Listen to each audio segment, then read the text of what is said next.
Hello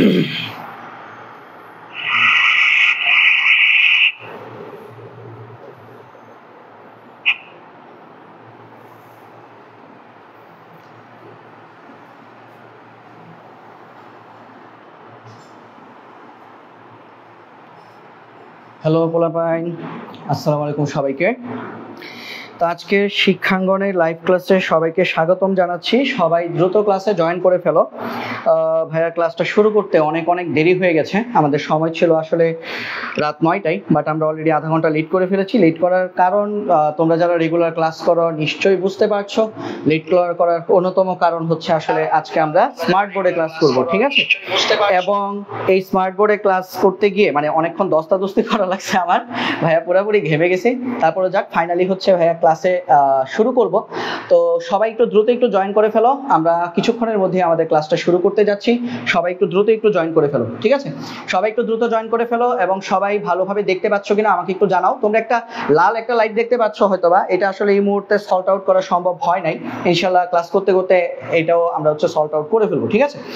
আচ্ছা, তো সবাই একটু দ্রুত একটু ক্লাসে জয়েন করে ফেলবা এবং ক্লাসটা একটু দ্রুত একটু শেয়ার করে ফেলো, যাতে করে তোমার ফ্রেন্ডরাও হচ্ছে ক্লাসটা দেখতে পারে।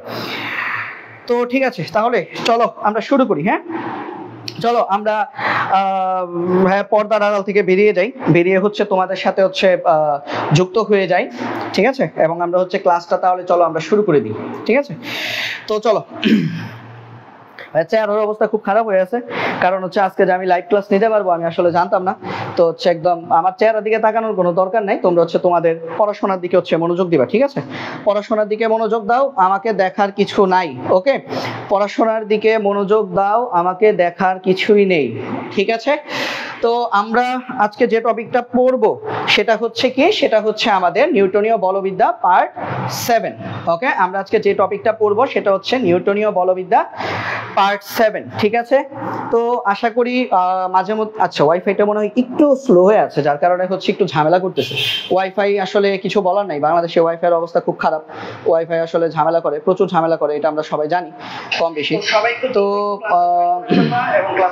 আমরা আশা করছি সাউন্ড একদম ক্লিয়ারই দেখতে পাচ্ছি, আমি সাউন্ড আমি ক্লিয়ারলি শুনতে পাচ্ছি। তো সবাই একটু দ্রুত একটু ক্লাসটা শেয়ার করবে, ঠিক আছে?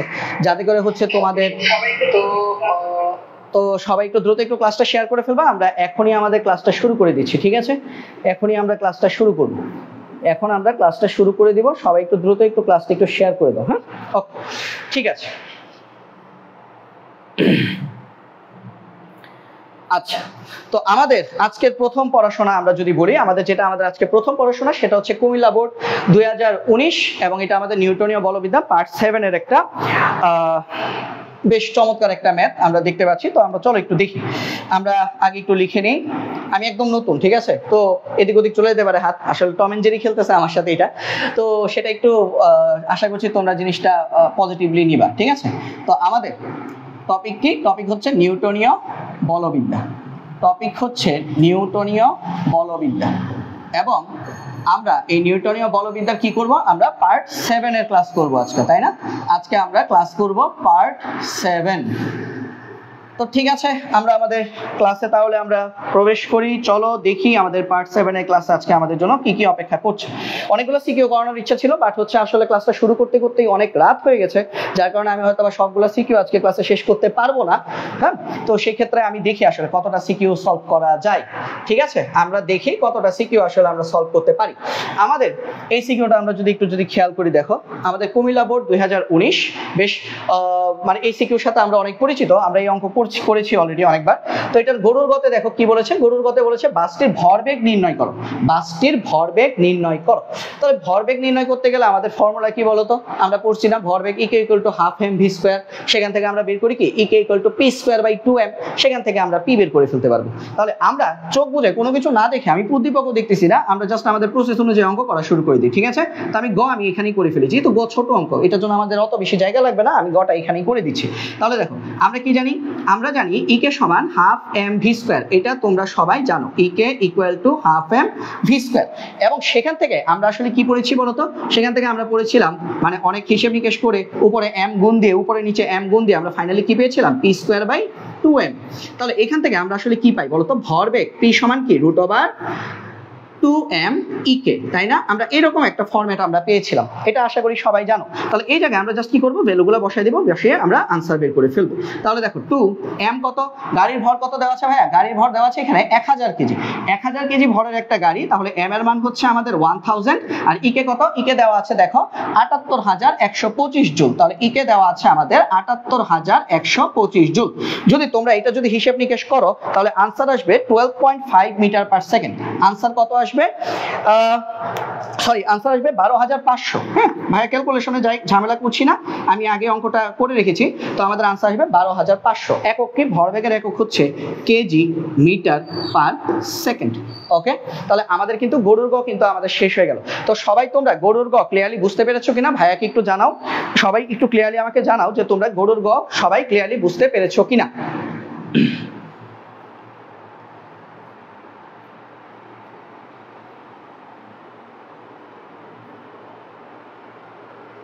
ওকে, এখন আশা করি পুরোটাই দেখতে পাচ্ছ, তাই না?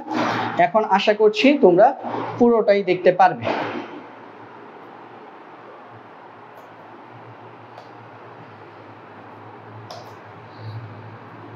আনারি হইলে যা হয়, বুঝছো? আনারি হইলে যা হয়, আনারি হলে মানে কোনো কাজই আসলে ফার্স্ট টাইম ভালো হয় না, তাই না? এটা হচ্ছে তার প্রমাণ। ভাই হচ্ছে তার জলজান্ত প্রমাণ। কোনো কাজই যে ফার্স্ট টাইম করলে ভালো হয় না, এটা হচ্ছে আমি তার জলজান্ত প্রমাণ, বুঝছো? এইটা দেখো, ঠিক আছে? বাট তোমরা আমার থেকে শিখবা। হ্যাঁ, শিখে হচ্ছে কি করবা, প্রপার প্র্যাকটিসের পরে তারপর হচ্ছে একটা জিনিস হচ্ছে মানে লাইভে আসবা। হ্যাঁ, আমি তো আসলে তোমাদের জন্য তাড়াহুড়া করে চলে আসছি। আমার আসলে প্ল্যান ছিল আরো হচ্ছে 1-2 দিন পরে হচ্ছে শুরু করা, বাট হচ্ছে দেখতেছিলাম যে তোমাদের যারা 25 ব্যাচ আছো তোমাদের হচ্ছে অলরেডি দেরি হয়ে যাচ্ছে, এই কারণে হচ্ছে ভাই একটু তাড়াতাড়ি হচ্ছে শুরু করলাম, ঠিক আছে? আচ্ছা, তাহলে আমরা যদি আমাদের পরের ম্যাথটা যদি আমরা যদি একটু দেখি, তাহলে আমাদের এই ম্যাথটা কিন্তু আমাদের করা হয়ে গেল, এই ম্যাথটা ডান। ওকে, এই ম্যাথটা ডান। চলো আমরা ঘ নাম্বারটা দেখি। ঘ নাম্বার অঙ্কে আমাদেরকে কি বলেছে দেখো তো। ঘ নাম্বার অঙ্কে আমাদেরকে বলেছে বাসটি গতিবেগ না কমিয়ে উদ্দীপকে প্রদর্শিত রাস্তার বাঁকটি নিরাপদে অতিক্রম করতে পারবে কি না। কি বলছে? গতিবেগ কমাবো না, আমি গতিবেগ না কমিয়ে আমি নিরাপদে বাঁক অতিক্রম করতে পারবো কিনা। গতিবেগ কোত্থেকে পাবা ভাইয়া? গতিবেগ পাবা পি থেকে, কারণ তুমি জানো, আমরা জানি ইকে সমান হাফ এম ভি স্কোয়ার। তাহলে ইকে সমান যদি হাফ এম ভি স্কোয়ার হয়, সেখান থেকে আমরা কি পেতে পারি? সেখান থেকে আমরা ভি বের করতে পারবো। এটা হচ্ছে আমাদের গাড়ির চালক যে বেগে গাড়িটা চালাতে চাচ্ছে সেই বেগ হচ্ছে ভি। আমাদের এখন কি লাগবে বলতো? আমাদের এখন লাগবে নিরাপদে বাঁক নেওয়ার জন্য সর্বোচ্চ বেগ কত, ভি ম্যাক্স লাগবে আমাদের। দুইটার মধ্যে তুলনা করব, দুইটার মধ্যে তুলনা করলে আমরা যদি দেখি ভি ম্যাক্স থেকে ভি বেশি আসছে, তার মানে কি গাড়ি চালানোটা নিরাপদ হবে না। আশা করি কনসেপ্টটা তোমরা ধরতে পেরেছো। চলো আমরা একটু দেখি বাসটি গতিবেগ না কমিয়ে উদ্দীপকে প্রদর্শিত রাস্তার বাঁকটি নিরাপদে অতিক্রম করতে পারবে কিনা। তাহলে দেখো তো, আমি একটা অংশ, প্রথম অংশটা আমি এই জায়গায় করছি।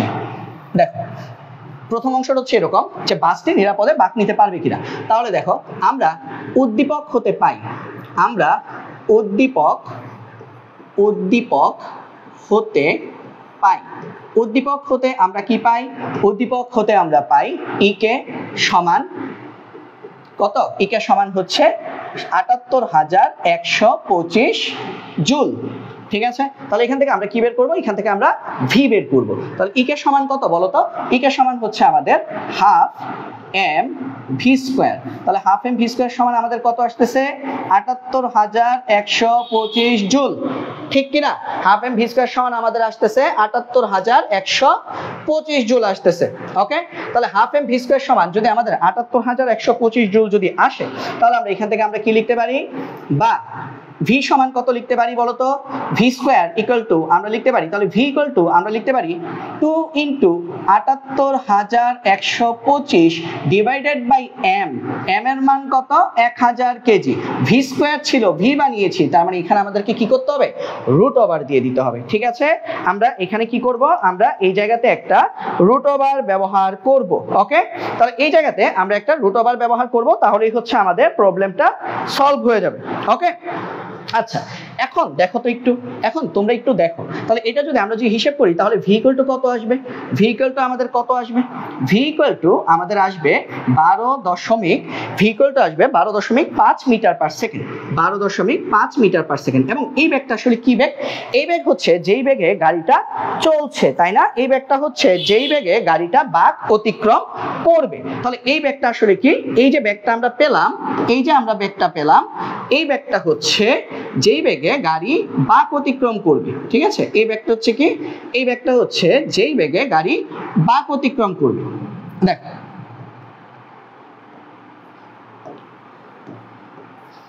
এই বেগটা হচ্ছে যেই বেগে গাড়ি বাঁক অতিক্রম করবে, ঠিক আছে। আচ্ছা তাহলে আমরা লিখি, এটা হচ্ছে যে বেগে গাড়ি বাঁক অতিক্রম করবে, যে বেগে গাড়ি বাঁক অতিক্রম করবে সেটা হচ্ছে আমাদের 12.5 মিটার পার সেকেন্ড, ঠিক আছে। তাহলে 12.5 মিটার পার সেকেন্ড বেগে গাড়িটা কি করবে, বাঁক অতিক্রম করবে, ঠিক আছে। কিন্তু গাড়ি ম্যাক্সিমাম ভেলোসিটি কত? হ্যাঁ, ম্যাক্সিমাম ভেলোসিটি জানতে গেলে আমাদের কি লাগবে, আমাদের থিটা জানতে হবে। কেন বলো তো? এখানে আমাদের অপশনে কি কি দেওয়া আছে দেখো, এখানে আমাদের অপশনে ভর দেওয়া আছে m, গতিশক্তি দেওয়া আছে, ব্যাসার্ধ r দেওয়া আছে, আমাদের h দেওয়া আছে, আমাদের d দেওয়া আছে, তাই না, প্রস্থ দেওয়া আছে d। তাহলে h আর d যদি দেওয়া থাকে তাহলে আমরা একটা সূত্র আমরা অ্যাপ্লাই করতে পারি, বলো তো কি, h/d = v²/rg, ওই সূত্র দিয়ে আমরা ম্যাথটা করে ফেলতে পারবো। তাহলে আবার লিখো, এখানে আমরা লিখি আবার আমরা লিখতে পারি h/d v²/rg, এবং এটা কিসের ফর্মুলা, এটা হচ্ছে নিরাপদে বাঁক নেওয়ার জন্য সর্বোচ্চ বেগের ফর্মুলা। তাহলে এই জায়গায় আমরা এটাকে কি বলতে পারি, ভি ম্যাক্সিমাম বলতে পারি, তাই না। যদি ভি ম্যাক্সিমাম আমরা যদি এটা যদি বের করি তাহলে আমাদের কত আসবে বলতো, ভি ম্যাক্স আমাদের আসবে, যেহেতু আমি ভি ম্যাক্স বলে ফেললাম তার মানে এখানে আমাকে কি করতে হবে, √/r দিতে হবে, এখানে আমাদেরকে কি করতে হবে, √/r দিতে হবে। তাহলে যদি √/r দাও তাহলে আমাদের কি আসতেছে, উপরে আসবে rgh, নিচে আসবে d, ঠিক আছে।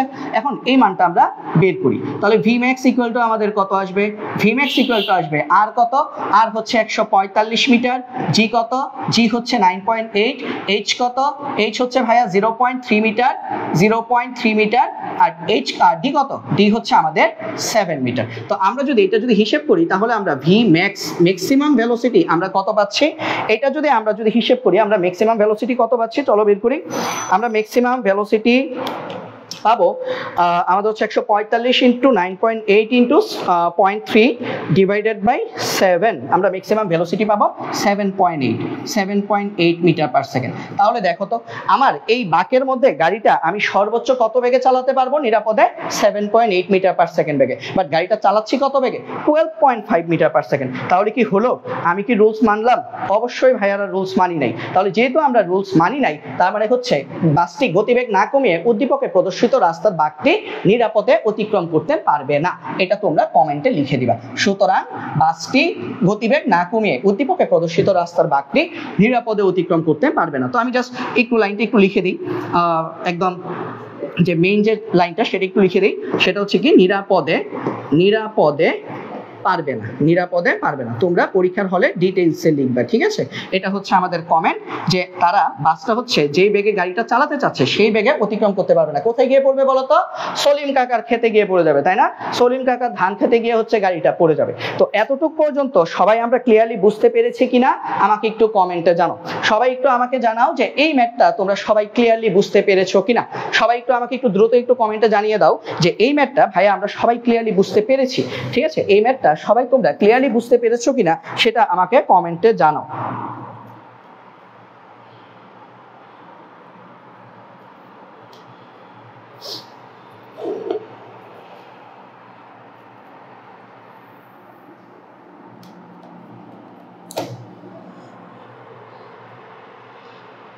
সবাই বুঝেছো কিনা জানাও।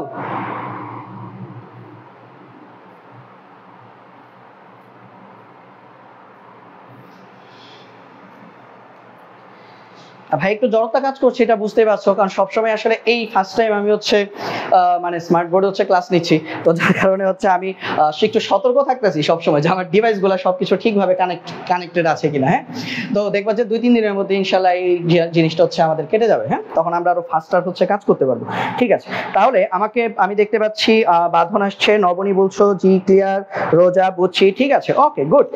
সবাই যদি বুঝে থাকি সেটা, তাহলে সবাই যদি বুঝে থাকো তাহলে আমরা চলো আমাদের পরের ম্যাথটাতে চলে যাই। হ্যাঁ, আমাদের পরের ম্যাথটা কি দেখো, আমাদের পরের ম্যাথটাতে চলো আমরা সবাই চলে যাই আমাদের পরের ম্যাথ হচ্ছে চট্টগ্রাম বোর্ড 2022, ঠিক আছে। আচ্ছা, ব্যাকগ্রাউন্ড একটু ঠিক করে দিতে হবে, কারণ এই ব্যাকগ্রাউন্ড থাকলে, এই পচা ব্যাকগ্রাউন্ড থাকলে তোমরা কি দেখবা? এই পচা ব্যাকগ্রাউন্ডে কি আদৌ তোমরা দেখতে পারবা? আমার তো মনে হয় না। আচ্ছা, আমি ব্যাকগ্রাউন্ড একটু চেঞ্জ করে দিই। হ্যাঁ, এই যে সাদা ব্যাকগ্রাউন্ড আমাদের জন্য ভালো, মোর পারফেক্ট। হ্যাঁ, সাদা ব্যাকগ্রাউন্ড ভালো। তাহলে দেখো, এই যে আমাদের পরেরটা কি, চট্টগ্রাম বোর্ড 2019। চট্টগ্রাম বোর্ড 2019-এ আমরা কি দেখতে পাচ্ছি দেখো তো, আমরা দেখতে পাচ্ছি রহিম এবং করিমের ম্যাথ। রহিম করিম আমাদের পিছুই ছাড়ে না, তাই না? রহিম আর করিম দুই বন্ধু, তারা আসলে কখনোই আমাদের পিছু ছাড়বে না। রহিম আর করিমের ম্যাথ আমাদেরকে সারা জীবনই করে যেতে হবে। তাহলে রহিম আর করিমের ম্যাথে আমরা আসলে কি দেখতে পাচ্ছি বলো তো? রহিম বলছে, প্রথম প্রশ্ন বলছে গরুর গতে বলছে। আচ্ছা, আমি একটু বড় করে দিই যাতে হচ্ছে তোমাদের একটু বুঝতে সুবিধা হয়। প্রশ্নটা হয়তো বা তোমরা ভালো করে দেখতে পাচ্ছ না। তাহলে দেখো, আমি যদি দেখাই যে রহিমের দ্বারা ঘোরানো বস্তুটির কৌণিক ভরবেগ কত বের করতে বলছে। হ্যাঁ, রহিমের দ্বারা ঘোরানো বস্তুটির কৌণিক ভরবেগ কত? কৌণিক ভরবেগের ফর্মুলা কি? L = I omega. L = I omega. এখানে ওমেগা কত? নিশ্চয়ই মিনিটে কয়বার ঘুরে সেই কথাটা বলা আছে। দেখো তো, রহিম প্রতি মিনিটে 90 বার ঘোরাচ্ছে, তাহলে ওমেগা বের করা কোনো ব্যাপার না। রহিম কি করছে? রহিম প্রতি মিনিটে 90 বার করে ঘোরাচ্ছে। আর করিম কি করছে? প্রতি মিনিটে 120 বার ঘোরাচ্ছে। তাহলে রহিমের ক্ষেত্রে তুমি ওমেগা পেয়ে গেছো না? প্রতি মিনিটে 90 বার যদি ঘোরাই, তাহলে ওমেগা কত আসবে? 2π × 90/60। তাহলে রহিমের ক্ষেত্রে আমরা ওমেগা বের করে ফেলতে পারবো। আচ্ছা, তারপরে খেয়াল করি আর কি লাগবে আমার। রহিম যে বস্তুটাকে ঘোরাচ্ছে সেটা হচ্ছে 80 সেন্টিমিটার দৈর্ঘ্যের এক খণ্ড সুতা। এক খণ্ড সুতার এক প্রান্তে 200 গ্রাম ভরের একটি বস্তু ভেদে বৃত্তাকার পথে ঘোরাচ্ছে। সে কোন পথে ঘোরাচ্ছে? সে আমাদের বৃত্তাকার পথে ঘোরাচ্ছে। আচ্ছা, যদি বৃত্তাকার পথে যদি ঘোরাই, এটা কি বলছে সুষম দণ্ড? এটা কি বলে দিয়েছে বৃত্তাকার চাকতি? সুষম দণ্ড বলে নাই, বৃত্তাকার চাকতিও বলে নাই। যদি এই ধরনের কোনো কথা যদি না থাকে, তাহলে আমাদের ফর্মুলাটা কি আসবে? I = mr² আসবে। ঠিক আছে, তাহলে চলো আমরা করে ফেলি। সহজ ম্যাথ, খুবই ইজি ম্যাথ। দেখো, গরুর গ, আমরা ম্যাথটা কিভাবে করব? L = আমরা জানি I ওমেগা। যেহেতু বস্তুটার আকৃতি সম্পর্কে কোনো ধারণা দেয়নি, তার মানে I = আমরা লিখব mr², আর ওমেগা = আমরা লিখব 2πn/t। ঠিক আছে। আচ্ছা, এটাকে মনে হয় আলফার মতো লাগতেছে, তাই না? এটা আলফার মতো লাগতেছে। আচ্ছা, 1 মিনিট, আমি এটাকে ঠিক করে দিই। এটা ইনটু, এটা আলফা না, এটা গুণ। ঠিক আছে, তাহলে এখন আমরা যদি একটু হিসাবটা যদি করে ফেলি, চলো দেখি। m কত? m হচ্ছে ভাইয়া 200 গ্রাম। 200 গ্রাম মানে কি? 0.2 কেজি। আর কত? আর হচ্ছে ভাইয়া 80 সেন্টিমিটার। 80 সেন্টিমিটার মানে 0.8 মিটার। 0.8 কে আমরা স্কয়ার করে দিব ইনটু 2πnt। 2πn কত? মিনিটে 90 বার, তার মানে n এর মান 90/60। যদি হিসাব করো তাহলে আমরা পেয়ে যাব রহিমের ভরবেগ, এবং রহিমের ভরবেগ হচ্ছে আমাদের আসবে 1.21। আর ভরবেগের একক কি? I এর একক মানে জড়তার ভ্রামকের একক হচ্ছে কেজি মিটার স্কয়ার। এটার সাথে আমরা একটা সেকেন্ড ইনভার্স 1 অ্যাড করে দিব, তাহলে কিন্তু আমরা ভরবেগের এককটা পেয়ে যাচ্ছি। ঠিক আছে, তাহলে আমাদের হয়ে গেল আমাদের রহিমের ম্যাথের গরুর গ। ঠিক আছে, গরুর গ আমাদের এতটুকু পর্যন্ত শেষ। এখন আসো ঘোড়ার ঘ করি। ঘোড়ার ঘতে আমাদের কি বলেছে চলো দেখি। ঘোড়ার ঘতে কি বলেছে? উদ্দীপকের ঘটনায় রহিম ও করিম সুতায় সমান টান পেয়েছিল কিনা বের করতে বলছে। আচ্ছা, ঠিক আছে, সমান টান পেয়েছিল কিনা, সুতার টান বের করতে হবে, তাই না? সুতার টানের ম্যাথ ভাইয়া করছো না। এখন তুমি যদি একটা বস্তুকে যদি বৃত্তাকার পথে যদি ঘোরাও, তাহলে তার মধ্যে যে সুতার টান সেটা কি হবে? কেন্দ্রমুখী বলের সমান হবে। কেন্দ্রমুখী বলের সমান যদি হয়, কেন্দ্রমুখী বল মানে কি? mv²/r। তাহলে আমরা এই অঙ্কটার জন্য রহিমের ক্ষেত্রে একবার কেন্দ্রমুখী বল বের করব, করিমের ক্ষেত্রে একবার কেন্দ্রমুখী বল বের করব। দুইটার কেন্দ্রমুখী বলের মধ্যে যেটা বেশি হবে সেটাতে সুতার টান বেশি পেয়েছিল। কনসেপ্ট আশা করি সবার ক্লিয়ার। চলো দেখি, তাহলে এটাও আমাদের দুই পার্টের ম্যাথ। তাহলে চলো আমরা দুই পার্টে এটাকে বিভক্ত করে নেই। দুই পার্টের ম্যাথ যেহেতু, এই দিলাম দুই পার্ট, শেষ। তাহলে দেখো, প্রথমে রহিমের ক্ষেত্রে চলো রহিম সাহেবের ক্ষেত্রে চলো আমরা দেখি অঙ্কটা কি আসে। হ্যাঁ, রহিমের ক্ষেত্রে আমাদের ম্যাথটা কি আসবে? রহিমের ক্ষেত্রে আমরা বের করতে চাচ্ছি সুতার টান। তাহলে সুতার টান মানে কি? টি রহিম = কি আসে? mv²/r। এখন mv²/r মানে কি? mv²/r মানে হচ্ছে আমাদের m ওমেগা²r।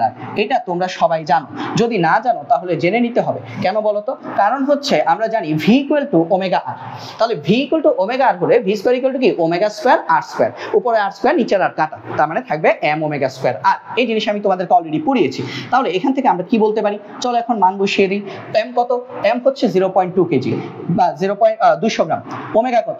ওমেগা হচ্ছে 2πn/t। তাহলে ওমেগার মান হচ্ছে আমাদের 2πn/t। এখানে আমি কেন এটা দিলাম? আচ্ছা দেখো, এটা হচ্ছে 2πn কত?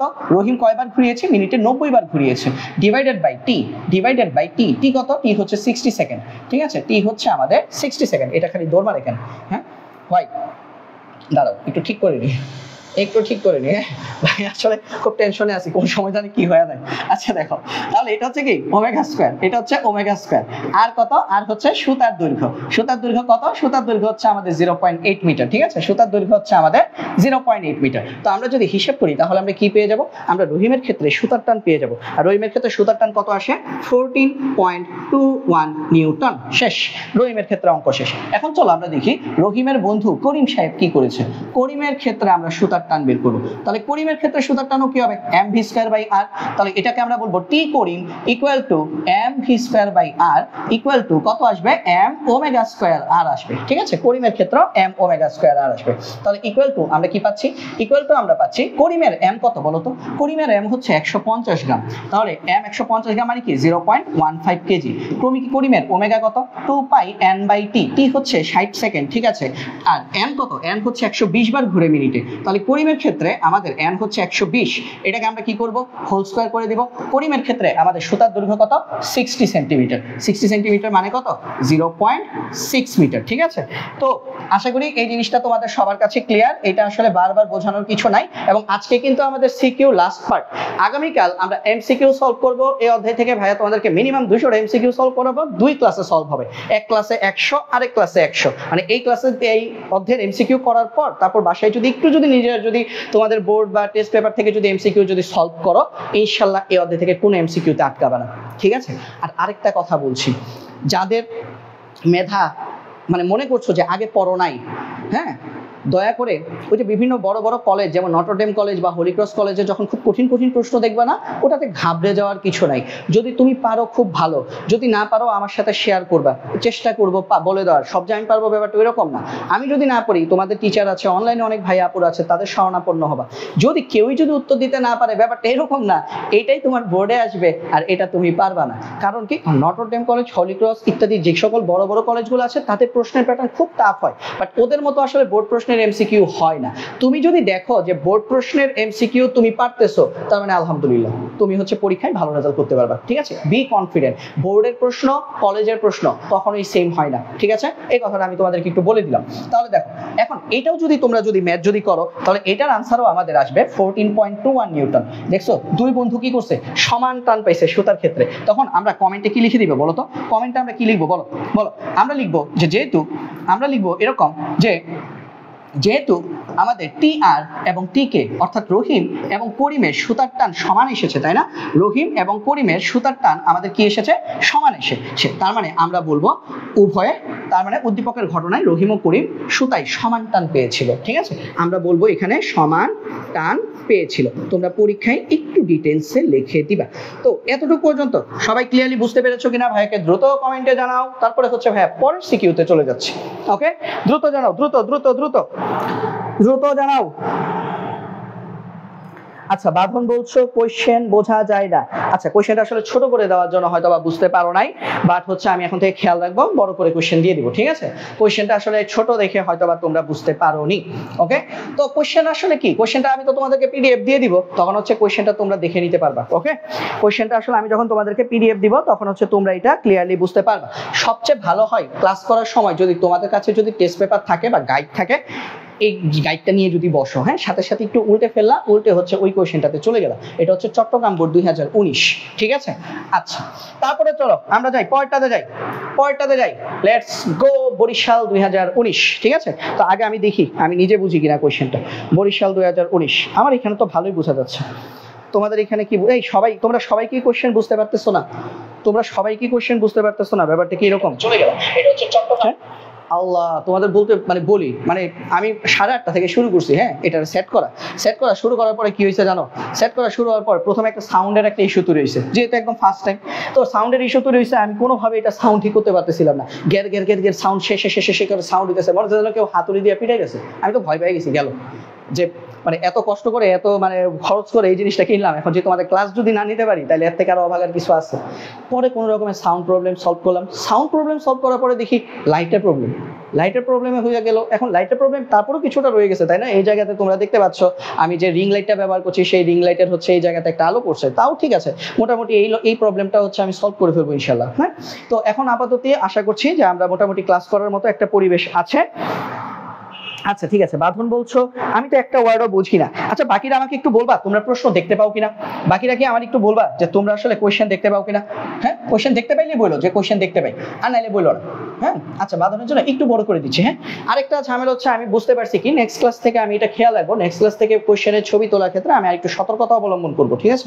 কোয়েশ্চেনের ছবি তোলাটা হয়তো বা খুব ভালো হয় নাই, যার কারণে হয়তো বা কোয়েশ্চেনটা তোমরা ধরতে পারছো না, ঠিক আছে? আচ্ছা লাইটিং এর প্রবলেম আছে ভাই, আপনার কিউট ফেসটা লাইটের জন্য বোঝাই যাচ্ছে না। কিউট ফেস বোঝা লাগবে না, আপাতত ক্লাস করো। হ্যাঁ লাইটের প্রবলেম থাকবে, কিউট ফেস আপাতত বোঝা লাগবে না, আপাতত ক্লাস করো। ওকে আমি একটু দেখি লাইটিংটা আসলে কিছু করা যায় কিনা।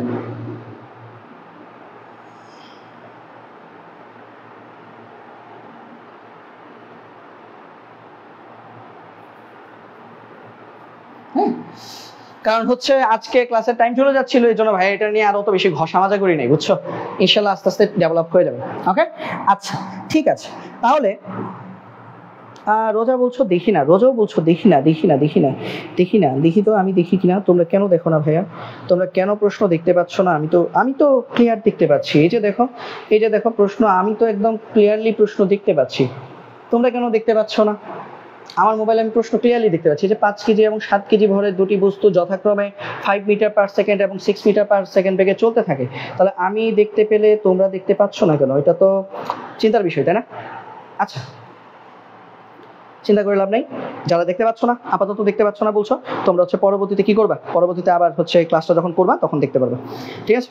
এখন তো আর আসলে কিছু করার নাই, বাট আমি তো ক্লিয়ারলি দেখতে পাচ্ছি, আমি ক্লিয়ারলি দেখতে পাচ্ছি। হ্যাঁ আমি ক্লিয়ারলি দেখতে পাচ্ছি, আমি আসলে দেখতে পাচ্ছি, সবকিছুই দেখতে পাচ্ছি। তোমরা কেন দেখতে পাচ্ছ না আসলে ভাইয়া বুঝতে পারছি না। আচ্ছা আচ্ছা ঠিক আছে, সামিয়া বলছো দেখি, নবনী বলছো এখন বোঝা যায়, সবাই দেখলে তো আমি কানার দলে চলে যেতাম, ভাগ্যিস কেউ দেখতে পাইনি। ঠিক আছে, না তুমি কানার তলে যাবা কেন, কেউ দেখতে পাই নাই, ঠিক আছে সমস্যা নাই। আচ্ছা আমি একটু ব্যাকগ্রাউন্ড একটু চেঞ্জ করে দেখি তো তোমাদের উপর কোনো ইফেক্ট ফেলতে পারি কিনা আমি। হ্যাঁ চলো ব্যাকগ্রাউন্ড একটু চেঞ্জ করে দেখি, ব্যাকগ্রাউন্ডটা একটু চেঞ্জ করে দেখি তোমাদের উপর কোনো ইফেক্ট ফেলা যায় কিনা। হ্যাঁ একটু বুঝি, ব্যাকগ্রাউন্ডটা একটু চেঞ্জ করে দেখি। আচ্ছা এখন দেখছি কিছুটা, আরো ভালো দেখবা। হ্যাঁ যখন হচ্ছে তোমরা কি করবা, যখন হচ্ছে তোমরা ওই যে ইউটিউবে যখন ক্লাসটা যখন আপলোড করবো তখন হচ্ছে আর জিনিসটা একটু ভালো দেখতে পারবা তোমরা, ঠিক আছে? এখন কেন আসলে তোমরা একদম ক্লিয়ারলি দেখতে পাচ্ছ না, এটা আসলে আমি নিজেও বুঝতে পারছি না। এখন আসলে অ্যাকচুয়ালি কেন তোমরা ক্লিয়ারলি দেখতে পাচ্ছ না আমি আসলে বুঝতে পারছি না। লাইটিং এ হয়তো বা কিছুটা প্রবলেম থাকতে পারে, এই ইস্যুটা নিয়ে আমি দেখবো, এই ইস্যুটা নিয়ে আমি শীঘ্রই কাজ করব এবং এই ইস্যুটা আমি সল্ট আউট করে ফেলবো ইনশাল্লাহ। হ্যাঁ আচ্ছা তাহলে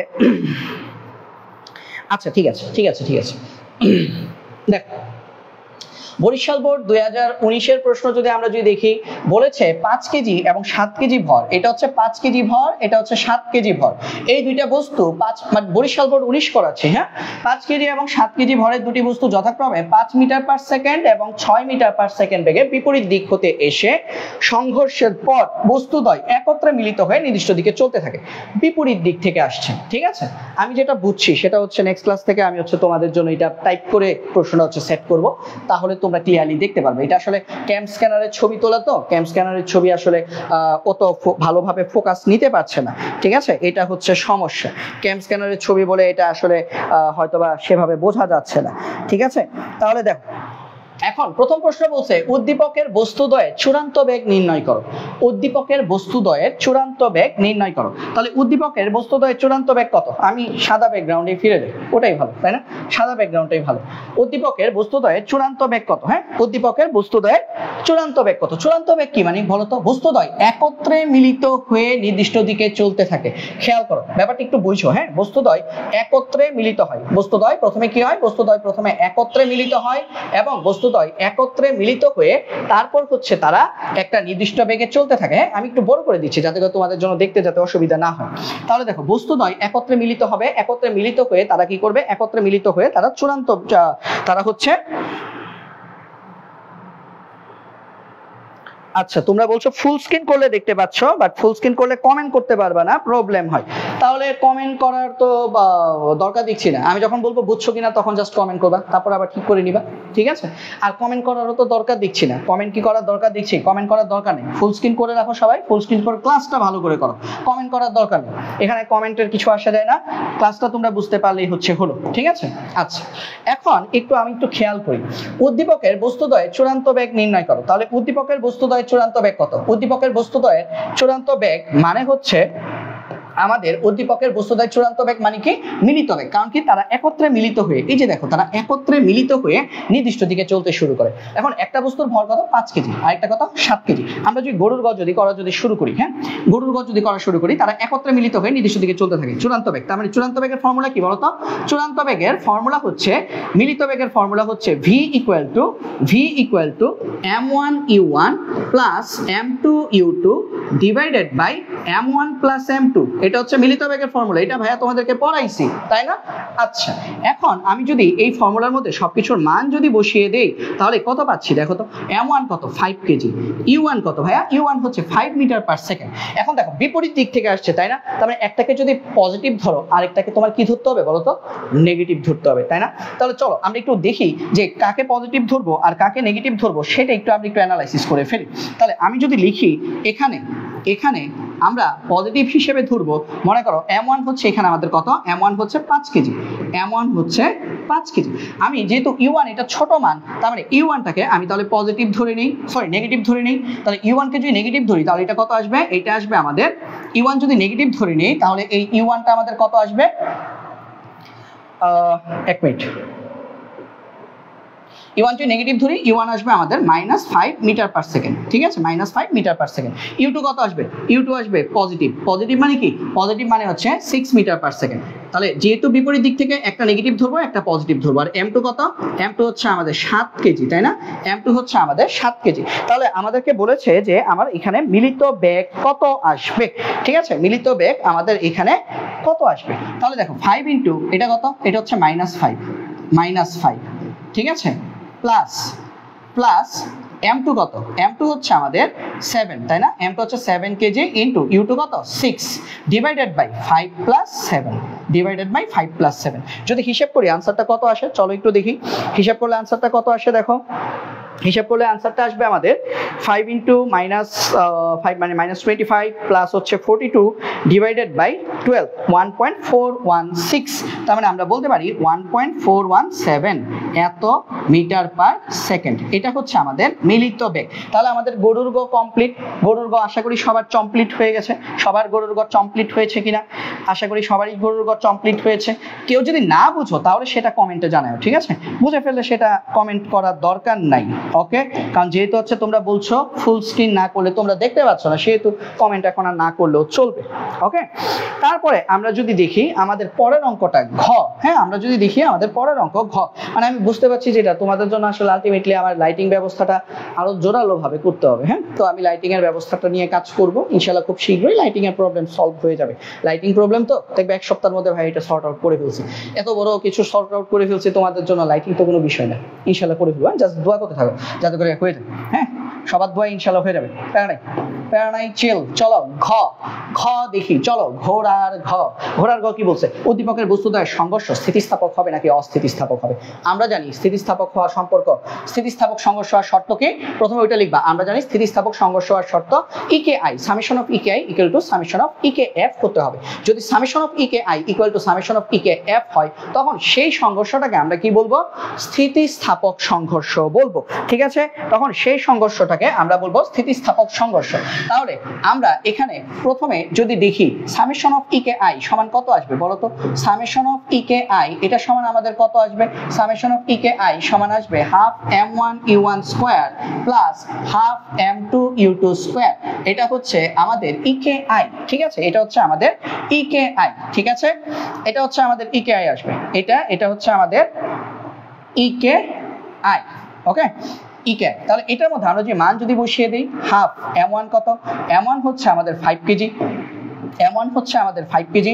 আর u1 কত? u1 আমরা লিখেছিলাম -5, তাহলে -5 স্কয়ার প্লাস হাফ m2 কত, m2 হচ্ছে আমাদের 7 কেজি, u2 কত 6 স্কয়ার।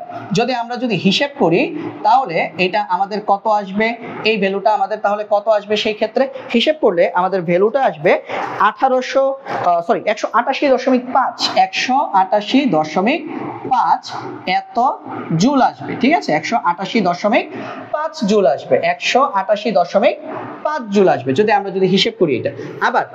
আবার আমরা একটু দেখি তো, আবার আমরা যদি লিখি summation of EKF, summation of EKF, summation of EKF সমান আমাদের কত আসবে, মিলিত বেগে চলেছে, মিলিত বেগের ফর্মুলা কি ছিল, হাফ ভি স্কয়ার কমন নিয়ে নিতে হবে, তাহলে m1 প্লাস m2।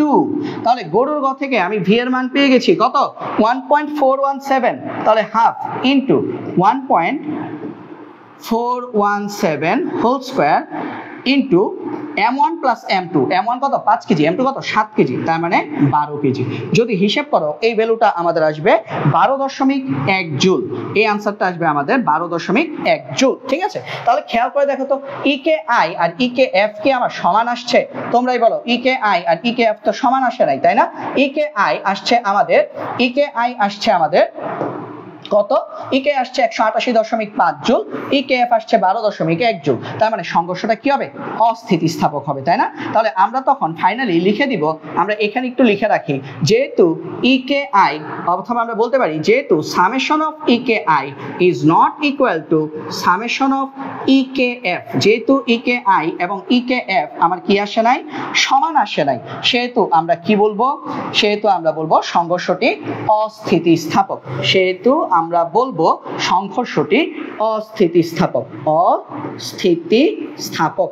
আমাদেরকে বলেছে সংঘর্ষটা স্থিতিস্থাপক হবে নাকি অস্থিতিস্থাপক হবে, আমরা বলবো সংঘর্ষটা অস্থিতিস্থাপক। কেন? যেহেতু ইকেআই এবং ইকেএফ এই দুইটা আমাদের সমান আসে নাই, যেহেতু সমান আসে নাই সেহেতু আমরা বলবো সংঘর্ষটা অস্থিতিস্থাপক। ঠিক আছে, তো আশা করি এতটুকু পর্যন্ত সবাই ক্লিয়ারলি বুঝতে পেরেছো, আশা করছি এতটুকু পর্যন্ত আমরা সবাই ক্লিয়ারলি বুঝতে পেরেছি। ওকে, এতটুকু পর্যন্ত যদি আমরা ক্লিয়ারলি বুঝতে পারি তাহলে চলো আমরা তার পরেরটাতে যাই। হ্যাঁ, লাইটিং এর অবস্থা কি আসলেই বেশি খারাপ হয়ে গেছে, লাইটিং এর অবস্থা কি আসলেই চরম মাত্রার খারাপ? হ্যাঁ, ঠিক আছে, এটা সর্ট আউট করা হবে, ব্যাপার নেই, যেহেতু মোটামুটি বাকি সবকিছুই সর্ট আউট হয়ে গেছে, সেহেতু এই বিষয়টা নিয়েও ভাইয়া কাজ করব এবং ইনশাল্লাহ শীঘ্রই এটাও সর্ট আউট করার প্রক্রিয়া শুরু করে দিব। ঠিক আছে,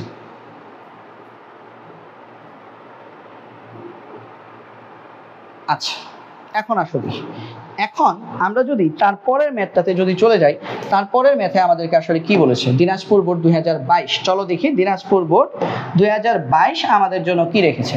দিনাজপুর বোর্ড 2022-এ আমরা দেখতে পাচ্ছি আমাদের একটা ম্যাথ, এটা একটা চক্রগতির ব্যাসার্ধ টাইপ ম্যাথ, তাই না? চক্রগতির ব্যাসার্ধ টাইপ একটা ম্যাথ দেওয়া আছে। তো চক্রগতির ব্যাসার্ধ টাইপ ম্যাথের মধ্যে আমাদের দেখলেই বোঝা যাচ্ছে এটা কি, এটা হচ্ছে প্রান্ত বিন্দুগামী অক্ষের সাপেক্ষে একটা সুষম দণ্ড। ঠিক আছে, এটা হচ্ছে আমাদের কি, এটা হচ্ছে আমাদের প্রান্তগামী অক্ষের সাপেক্ষে আমাদের সুষম দণ্ড। আর পরেরটা কি, পরেরটা হচ্ছে বৃত্তাকার চাকতি, তাই না? প্রথমটা হচ্ছে প্রান্ত বিন্দুগামী অক্ষের সাপেক্ষে সুষম দণ্ড, পরেরটা হচ্ছে আমাদের বৃত্তাকার চাকতি। আশা করি সবাই বুঝেছি, সবাই বুঝছি নাকি, সবাই আমরা এই জিনিসটা বুঝতে পেরেছি আশা করি। তাহলে দেখো এই জিনিসটা যদি আমরা বুঝে থাকি তাহলে আমরা প্রথম অঙ্কে কি করব, আমরা প্রথম ম্যাথে আমরা চক্রগতির কি বলছে, চিত্র 1-এর পি কিউ এর সাপেক্ষে জড়তার ভ্রামক বের করো। পি কিউ কোনটা বলো তো? হ্যাঁ, পি কিউ হচ্ছে এইটা, এই যে পি কিউ বলছে, তাই না? পি কিউ, এই যে পি কিউ এর সাপেক্ষে জড়তার ভ্রামক বের করো। তাহলে পি কিউ কি, পি কিউ হচ্ছে আমাদের চিত্র 1। তাহলে পি কিউ সাপেক্ষে জড়তার ভ্রামক বের করতে পারবে না, ফর্মুলা কি, I = ml²/3, I = ml²/3, এই ফর্মুলা দিয়ে কিন্তু আমরা বের করে ফেলতে পারবো। এখানে জড়তার ভ্রামক হচ্ছে I = ml²/3। ওকে, তাহলে m এর মান কত, চলো বের করি। m কত, m হচ্ছে 0.5 কেজি, m হচ্ছে 0.5 কেজি। l কত, l হচ্ছে 60 সেন্টিমিটার, তার মানে 0.6 মিটার, তার উপর হোল স্কয়ার ডিভাইডেড বাই 3। এটা আমরা হিসাব করি তাহলে আমাদের আনসার কত আসবে, এটা হিসাব করলে আমাদের আনসার আসবে 0.06 কেজি মিটার স্কয়ার। ঠিক আছে, 0.06 কেজি মিটার স্কয়ার আনসার আসবে আমাদের 0.06 কেজি মিটার স্কয়ার। ঠিক আছে, তাহলে এটা হচ্ছে আমাদের ক শেষ, আমাদের গ নাম্বার শেষ, গ নাম্বার আনসার করা হয়ে গেল। এখন চলো দেখি আমরা খ নাম্বার আনসার করি। ঘতে আমাদের কি বলেছে? ঘতে বলেছে চাকতির পরিধি দণ্ডের দৈর্ঘ্যের সমান।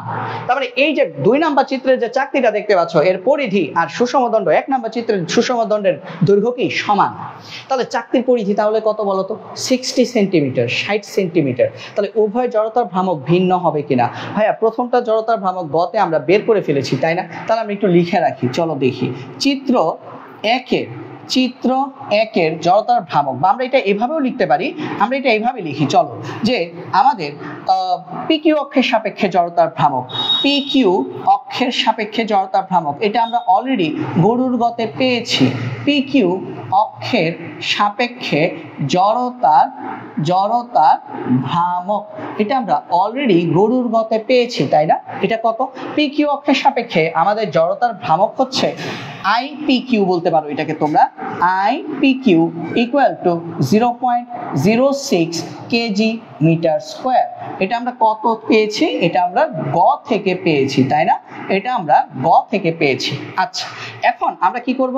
আমরা কষ্ট করে এইখানে শুধুমাত্র P প্রাইম Q প্রাইম, এই যে এটার জন্য জড়তার ভ্রামকটা বের করে ফেলবো। ঠিক আছে, এটার জন্য জড়তার ভ্রামক বের করব। তাহলে আবার P প্রাইম Q প্রাইম অক্ষের সাপেক্ষে জড়তার ভ্রামক, অক্ষের সাপেক্ষে আমাদের জড়তার ভ্রামক, হ্যাঁ, P প্রাইম Q প্রাইম অক্ষের সাপেক্ষে আমাদের জড়তার ভ্রামকটা তাহলে কত আসবে? জড়তার ভ্রামক আসবে I P prime Q prime equal two, এটা কি একটা বৃত্তাকার চাকতি, আর বৃত্তাকার চাকতির কোন জায়গা বরাবর অক্ষ ঢুকিয়েছো? ঠিক পেট বরাবর অক্ষ ঢুকিয়েছো তাই না? তার মানে y অক্ষ বরাবর অক্ষ ঢুকিয়েছো, y অক্ষ বরাবর অক্ষ ঢুকাইলে সূত্র কি? mr²/2। ঠিক আছে, mr²/2। ঠিক আছে, mr²/2 আসবে। তাহলে m কত? আচ্ছা, এখানে একটা কাহিনী আছে, আর কত? এটা তো এখন আমরা বের করি নাই তাই না? আর তো আমরা এখনো বের করি নাই। তাহলে চলো আগে আমরা rটা বের করে ফেলি। তাহলে এখানে m কত? চলো আগে r বের করি, আলাদাভাবে r বের করি, এই জায়গায় r বের করব। ঠিক আছে, আমরা লিখব এখানে আমাদের দণ্ডের দৈর্ঘ্যটাই কি? চাকতির পরিধি। তাহলে এখানে চাকতির পরিধি 2πr সমান কত? 60 সেন্টিমিটার, তার মানে 0.6 মিটার। তাহলে আমরা বের করব r ইকুয়াল টু কত? ব্যাসার্ধ কত? 0.6 ডিভাইডেড বাই 2π। তাহলে 0.6 ডিভাইডেড বাই 2π সমান আমাদের কত আসে? চলো দেখি। 0.6 ডিভাইডেড বাই 2π, এটা আসবে 0.095 মিটার। তাহলে এই মানটা আমরা এখানে বসাবো। তাহলে m এর মান কত? চাকতিটাকে যেহেতু সুষম দণ্ডটা দিয়ে চাকতি বানিয়েছো, তাহলে সুষম দণ্ডর ভরই হচ্ছে চাকতির ভর, অর্থাৎ এটা আসবে 0.5 কেজি। আর এর মান কত আসবে? আর এর মান আসবে 0.095, তার উপর হোল স্কয়ার ডিভাইডেড বাই 2। তো আমরা যদি এটা হিসাব করি, আনসারটা আমাদের কত আসবে? চলো দেখি। 0.5 into 0.095 whole square divided by 2, এটার আনসার আসবে 2.25 আসছে তাই না? এটার আনসার আসছে 2.256, মানে 2.26 বলতে পারো। 2.26 into 10 inverse 3 KG metre square. তাহলে দুইটা কি সমান হলো? খেয়াল করো তো, দুইটা কি সমান হলো? হ্যাঁ, গরুর গতে তুমি কি পেয়েছো বলো তো? গরুর গতে আমরা পেয়েছি যে আমাদের জড়তার ভ্রামক 0.06। ঠিক আছে, আর ঘোড়ার গতে আমরা P প্রাইম Q প্রাইমের সাপেক্ষে জড়তার ভ্রামক কত পেয়েছি? 2.26 ইন্টু 10 ইনভার্স 3। তাহলে দেখো IPQ পেয়েছো 0.06, ঠিক আছে, IPQ পেয়েছো তোমরা 0.06, আর IP প্রাইম Q প্রাইম পেয়েছো তোমরা 2.26 into 10 inverse 3 KG metre square. তার মানে কি জড়তার ভ্রামক সমান হয় নাই। তখন তোমরা এখানে লিখে দিবা, যেহেতু তোমরা লিখবা যে যেহেতু IPQ এবং IP prime Q prime Q prime, ঠিক আছে, IP Q divided by IP prime Q prime সমান 9। তার মানে আমরা বলবো যে উদ্দীপক দুইটার জড়তার ভ্রামক মানে চাকতির পরিধি দণ্ডের দৈর্ঘ্যের সমান হলে উভয় জড়তার ভ্রামক ভিন্ন হবে, সমান হবে না। এটা তখন তোমরা ফাইনালি কমেন্টে লিখে দিবা যে উভয় জড়তার ভ্রামক ভিন্ন হবে। ঠিক আছে, আশা করছি এই জায়গাটা তোমরা সবাই ক্লিয়ারলি বুঝতে পেরেছো। এতক্ষণ পর্যন্ত যতটুকু পর্যন্ত করানো হলো সেটা বোঝা গেছে কিনা বলো। হ্যাঁ, কি বলছো? সোহানুর রহমান বলছো আপনি স্মার্ট বোর্ডে ক্লাস নেওয়ার সময় রুমের লাইট অফ করে দিবেন, করলে আচ্ছা তাহলে কি কাজ হবে তুমি বলছো? দেখি তোমাদের পরামর্শটা একটু মানি। হ্যাঁ চলো একটু দেখি, কারণ হচ্ছে আমার থেকে এই বিষয়গুলো তোমরা আসলে ভালো বোঝো। হ্যাঁ আমি তোমাদেরকে পড়াইতে পারবো, বাট তোমরা কি আমাকে এই জিনিসগুলো শেখাইতে পারবে, বোঝা গেছে? তো দেখি তো। Wow, thank you. ও অস্থির, আসলে কি বলবো, তোমরা জোস, তোমরা সেরা, তোমরা তো আসলে মানে আমাকে একদম কি বলবো মানে পুরো সেভ করে দিছো রে ভাই। Thank you, thank you, thank you. Sohanur রহমানকে অসংখ্য অসংখ্য ধন্যবাদ। ঠিক আছে, তোমাকে আমি এই যে তুমি এত বড় একটা কাজ করছো না, এটার জন্য তোমাকে ভাই একটা পুরস্কার দিব। তোমাকে হচ্ছে ভাইয়া কি পুরস্কার দিব বলো তো? তোমাকে আজকে ক্লাস শেষে তুমি ভাইয়াকে হচ্ছে আমার সাথে যোগাযোগ করবা, তুমি হচ্ছে যোগাযোগ করে হচ্ছে আমাকে তোমার হচ্ছে ইয়া দিবা, মোবাইল নাম্বার দিবা, দিলে হচ্ছে আমি তোমার উপহার তোমার মোবাইল নাম্বারে পাঠিয়ে দিব। ঠিক আছে, ওকে, থ্যাংক ইউ। এখন আশা করছি সবাই একদম ক্লিয়ারলি বুঝতে পারছো, তাই না? একদম জোস, এখন জোস, এখন সবাই ক্লিয়ারলি বুঝতে পারছি। ঠিক আছে, এই বুদ্ধি তো আমার মাথায় আসে নাই, এই বুদ্ধি হচ্ছে সোহানুর রহমান দিয়েছে। তো এখন আসলে আমি নিজে অনেক রিল্যাক্স ফিল করতেছি। কেন বলো তো? ওই লাইটের যে পরিমাণ হিট, ওই হিটে আসলে আমার একদম অবস্থা খারাপ হয়ে গেছে। ঠিক আছে, তাহলে চলো, এখন আশা করি সবাই অনেক ক্লিয়ারলি দেখতে পাচ্ছ। এখন আশা করছি সবাই তোমরা অনেক ক্লিয়ারলি দেখতে পাচ্ছ। আশা করছি এই মুহূর্তে তোমরা সবাই ক্লিয়ারলি দেখতে পাচ্ছ। সবাই ক্লিয়ারলি দেখতে পাচ্ছ কিনা ভাইয়াকে একটু জানাও। আমাকে দেখা দেওয়া লাগবে না, আমারে দেখে কি করবা? ক্লাস দেখো, ঠিক আছে? আমারে দেখার দরকার নেই। আমারে দেখার কি দরকার? আমি নাই, মনে করো আমি ইনভিজিবল একটা মানুষ, আমি নাই, আমাকে দেখার দরকার নেই। তোমরা জাস্ট ক্লাস দেখো, ঠিক আছে? আমাকে দেখার আপাতত দরকার নাই, আপাতত তোমরা শুধুই ক্লাস দেখো। ঠিক আছে, আমাকে দেখার আপাতত তোমাদের কোনো প্রয়োজন আমি দেখছি না। আমাকে যদি দেখতে চাও আমি একটু দেখি আমাকে দেখার কোনো ব্যবস্থা করা যায় কিনা। এইখান থেকে যদি দেখি তাহলে দেখি তো আমার এইটার কারণে আমার লাইটের মধ্যে কোথাও কোনো লাইট পড়ে কিনা। আচ্ছা, কারণ কি বলতো? কারণ আমাকে দেখার থেকে বেশি গুরুত্বপূর্ণ বিষয় হচ্ছে ক্লাসটাকে দেখা। ঠিক আছে, আমাকে দেখার থেকেও গুরুত্বপূর্ণ বিষয় কি? ক্লাসটাকে দেখা। ওকে, আচ্ছা, তো স্বর্ণা বলছো ক্লিয়ার, ঠিক আছে, স্বর্ণা ক্লিয়ার, ওকে। আর আমাকে দেখা যে বিষয়টা, সেটাও হচ্ছে ইনশাল্লাহ ঠিক হয়ে যাবে, এটাও হচ্ছে ইনশাল্লাহ ঠিক হয়ে যাবে। হ্যাঁ, আপাতত কিছুদিন করো, বুঝতে পারছো? আপাতত কিছুদিন এইভাবে হচ্ছে আমরা একটু চালাই, এর মধ্যে দেখবা ভাইয়া অন্য আরেকটা ব্যবস্থা করে ফেলছি। ওকে, আচ্ছা, ঠিক আছে। এখন চলেন তাহলে আমরা আমাদের পরের টপিকটাতে যাই। হ্যাঁ, আমরা তাহলে আমাদের পরের সিকিউটাতে যাই। ওকে, চলো পরের সিকিউটাতে যাই। হ্যাঁ, আমাকে দেখার থেকে বড় বিষয় কি বলতো? আমাকে দেখার থেকে বড় বিষয় হচ্ছে ক্লাস দেখা। বুঝতে পেরেছো সবাই? আশা করছি সবাই বুঝতে পেরেছো। তাহলে দেখো পরেরটা দেখো। আমাকে না দেখা গেলেই ভালো, আমি দেখতে অত ভালো না, তো আমার না দেখলেই ভালো। ঠিক আছে না? শেষ, খালি কথা শুনবা আর দেখবা, শিখবা, শেষ। দেখো, ঢাকা, রাজশাহী, যশোর, সিলেট, দিনাজপুর বোর্ড, 5টা বোর্ডে এই অঙ্কটা 2018 সালে আসছে। এই অঙ্কটা 5টা বোর্ডে 2018 সালে আসছে। অঙ্কটা কি?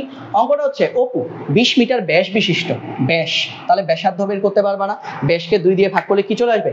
ব্যাসার্ধ চলে আসবে। একটি বৃত্তাকার মাঠের চতুর্পাশে সর্বোচ্চ 30 ডিগ্রি কোণে কেন্দ্রের দিকে হেলানো অবস্থায় নিরাপদে সাইকেল চালাতে পারে। সে 20 কিলোমিটার/আওয়ার বেগে সাইকেল চালাচ্ছিল। কি কি ইনফরমেশন দেওয়া আছে? 20 মিটার, 30 ডিগ্রি কোণ এবং 20 কিলোমিটার/আওয়ার। ঠিক আছে, 20 মিটার, 30 ডিগ্রি কোণ এবং 20 কিলোমিটার/আওয়ার। ঠিক আছে, তিনটা ইনফরমেশন কিন্তু আমাদের কিন্তু দেওয়া আছে। ওকে, তিনটা ইনফরমেশন আমাদের দেওয়া আছে। তাহলে এই তিনটা ইনফরমেশন যদি আমাদের দেওয়া থাকে, তাহলে এই তিনটা ইনফরমেশন থেকে আমরা কি করতে পারবো? আমরা আমাদের ম্যাথটাকে কিন্তু করে ফেলতে পারবো। ঠিক আছে, তাহলে প্রথম ম্যাথটা আমরা দেখি। চলো, প্রথম ম্যাথে কি বলছে? বৃত্তাকার পথে 5 কিলোমিটারের পথ, সমান পথ অতিক্রম করতে কতবার মাঠ প্রদক্ষিণ করতে হবে? 5 কিলোমিটারের সমান পথ কত কিলোমিটার? 5 কিলোমিটার। এখন আমরা 9-10 থেকে, ছোটবেলা থেকে আমরা পড়ে আসছি, তাই না? যে আমরা কি পড়ছি বলতো? আমরা পড়ছি একটা চাকা একবার যদি ঘুরে তাহলে সে তার পরিধি সমান দূরত্ব অতিক্রম করে, তাই না? একটা চাকা একবার যদি ঘুরে তাহলে সে তার পরিধি সমান দূরত্ব অতিক্রম করে। তাহলে এটা কোনো অঙ্ক হইছে? এটা কোনো অঙ্কই না, তাই না? এটা আসলে কোনো অঙ্কের মধ্যে পড়ে বলতো? এটা 9-10 বাচ্চা কাচ্চারাও পারে এই অঙ্ক। এই অঙ্ক যদি তোমরা না পারো তাহলে লজ্জায় মেরে দেওয়া উচিত। দেখো, তোমাদের নাম আছে। তাহলে দেখো, তাহলে এই জিনিসটা আসলে কি বলতো? এই জিনিসটা আমরা কিভাবে করবো? এই জিনিসটা আমরা চেং করে ফেলবো। দেখো, এখানে আমাদের ব্যাস কত দেওয়া আছে? 20 মিটার। তাহলে ব্যাসার্ধ বের করতে পারবা। তাহলে লিখি এখানে এখানে ব্যাস ডি, ডি কত দেওয়া আছে, ডি দেওয়া আছে 20 মিটার। ডি যদি 20 মিটার হয়, ডি মানে কি বলতো 2r না? তাহলে আমি ডি না লিখে আমি এক কাজ করি, আমি সরাসরি এখানটাকে 2r লিখে দিই। হ্যাঁ, আমি ডি না লিখে এটাকে আমি সরাসরি আমি কি লিখবো, 2r লিখবো। ওকে, এটাকে আমি 2r লিখবো। আচ্ছা, তাহলে এটাকে আমি ডি না লিখে আমি এটাকে কি লিখবো, এটাকে আমি লিখবো 2r। এখানে 2r সমান কত, 2r সমান হচ্ছে আমাদের 20 মিটার। ওকে, 2r সমান হচ্ছে 20 মিটার। আচ্ছা, 1 মিনিট আমি একটু দেখি আর কিছু একটু এটা একটু গ্রো করা যায় কিনা। হ্যাঁ,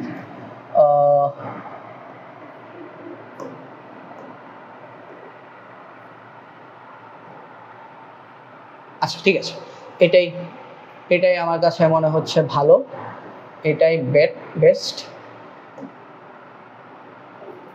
আচ্ছা ঠিক আছে, স্পটলাইট তো আমি দিতে চাই নাই, স্পটলাইট কেন আসলো, স্পটলাইটের দরকার নাই।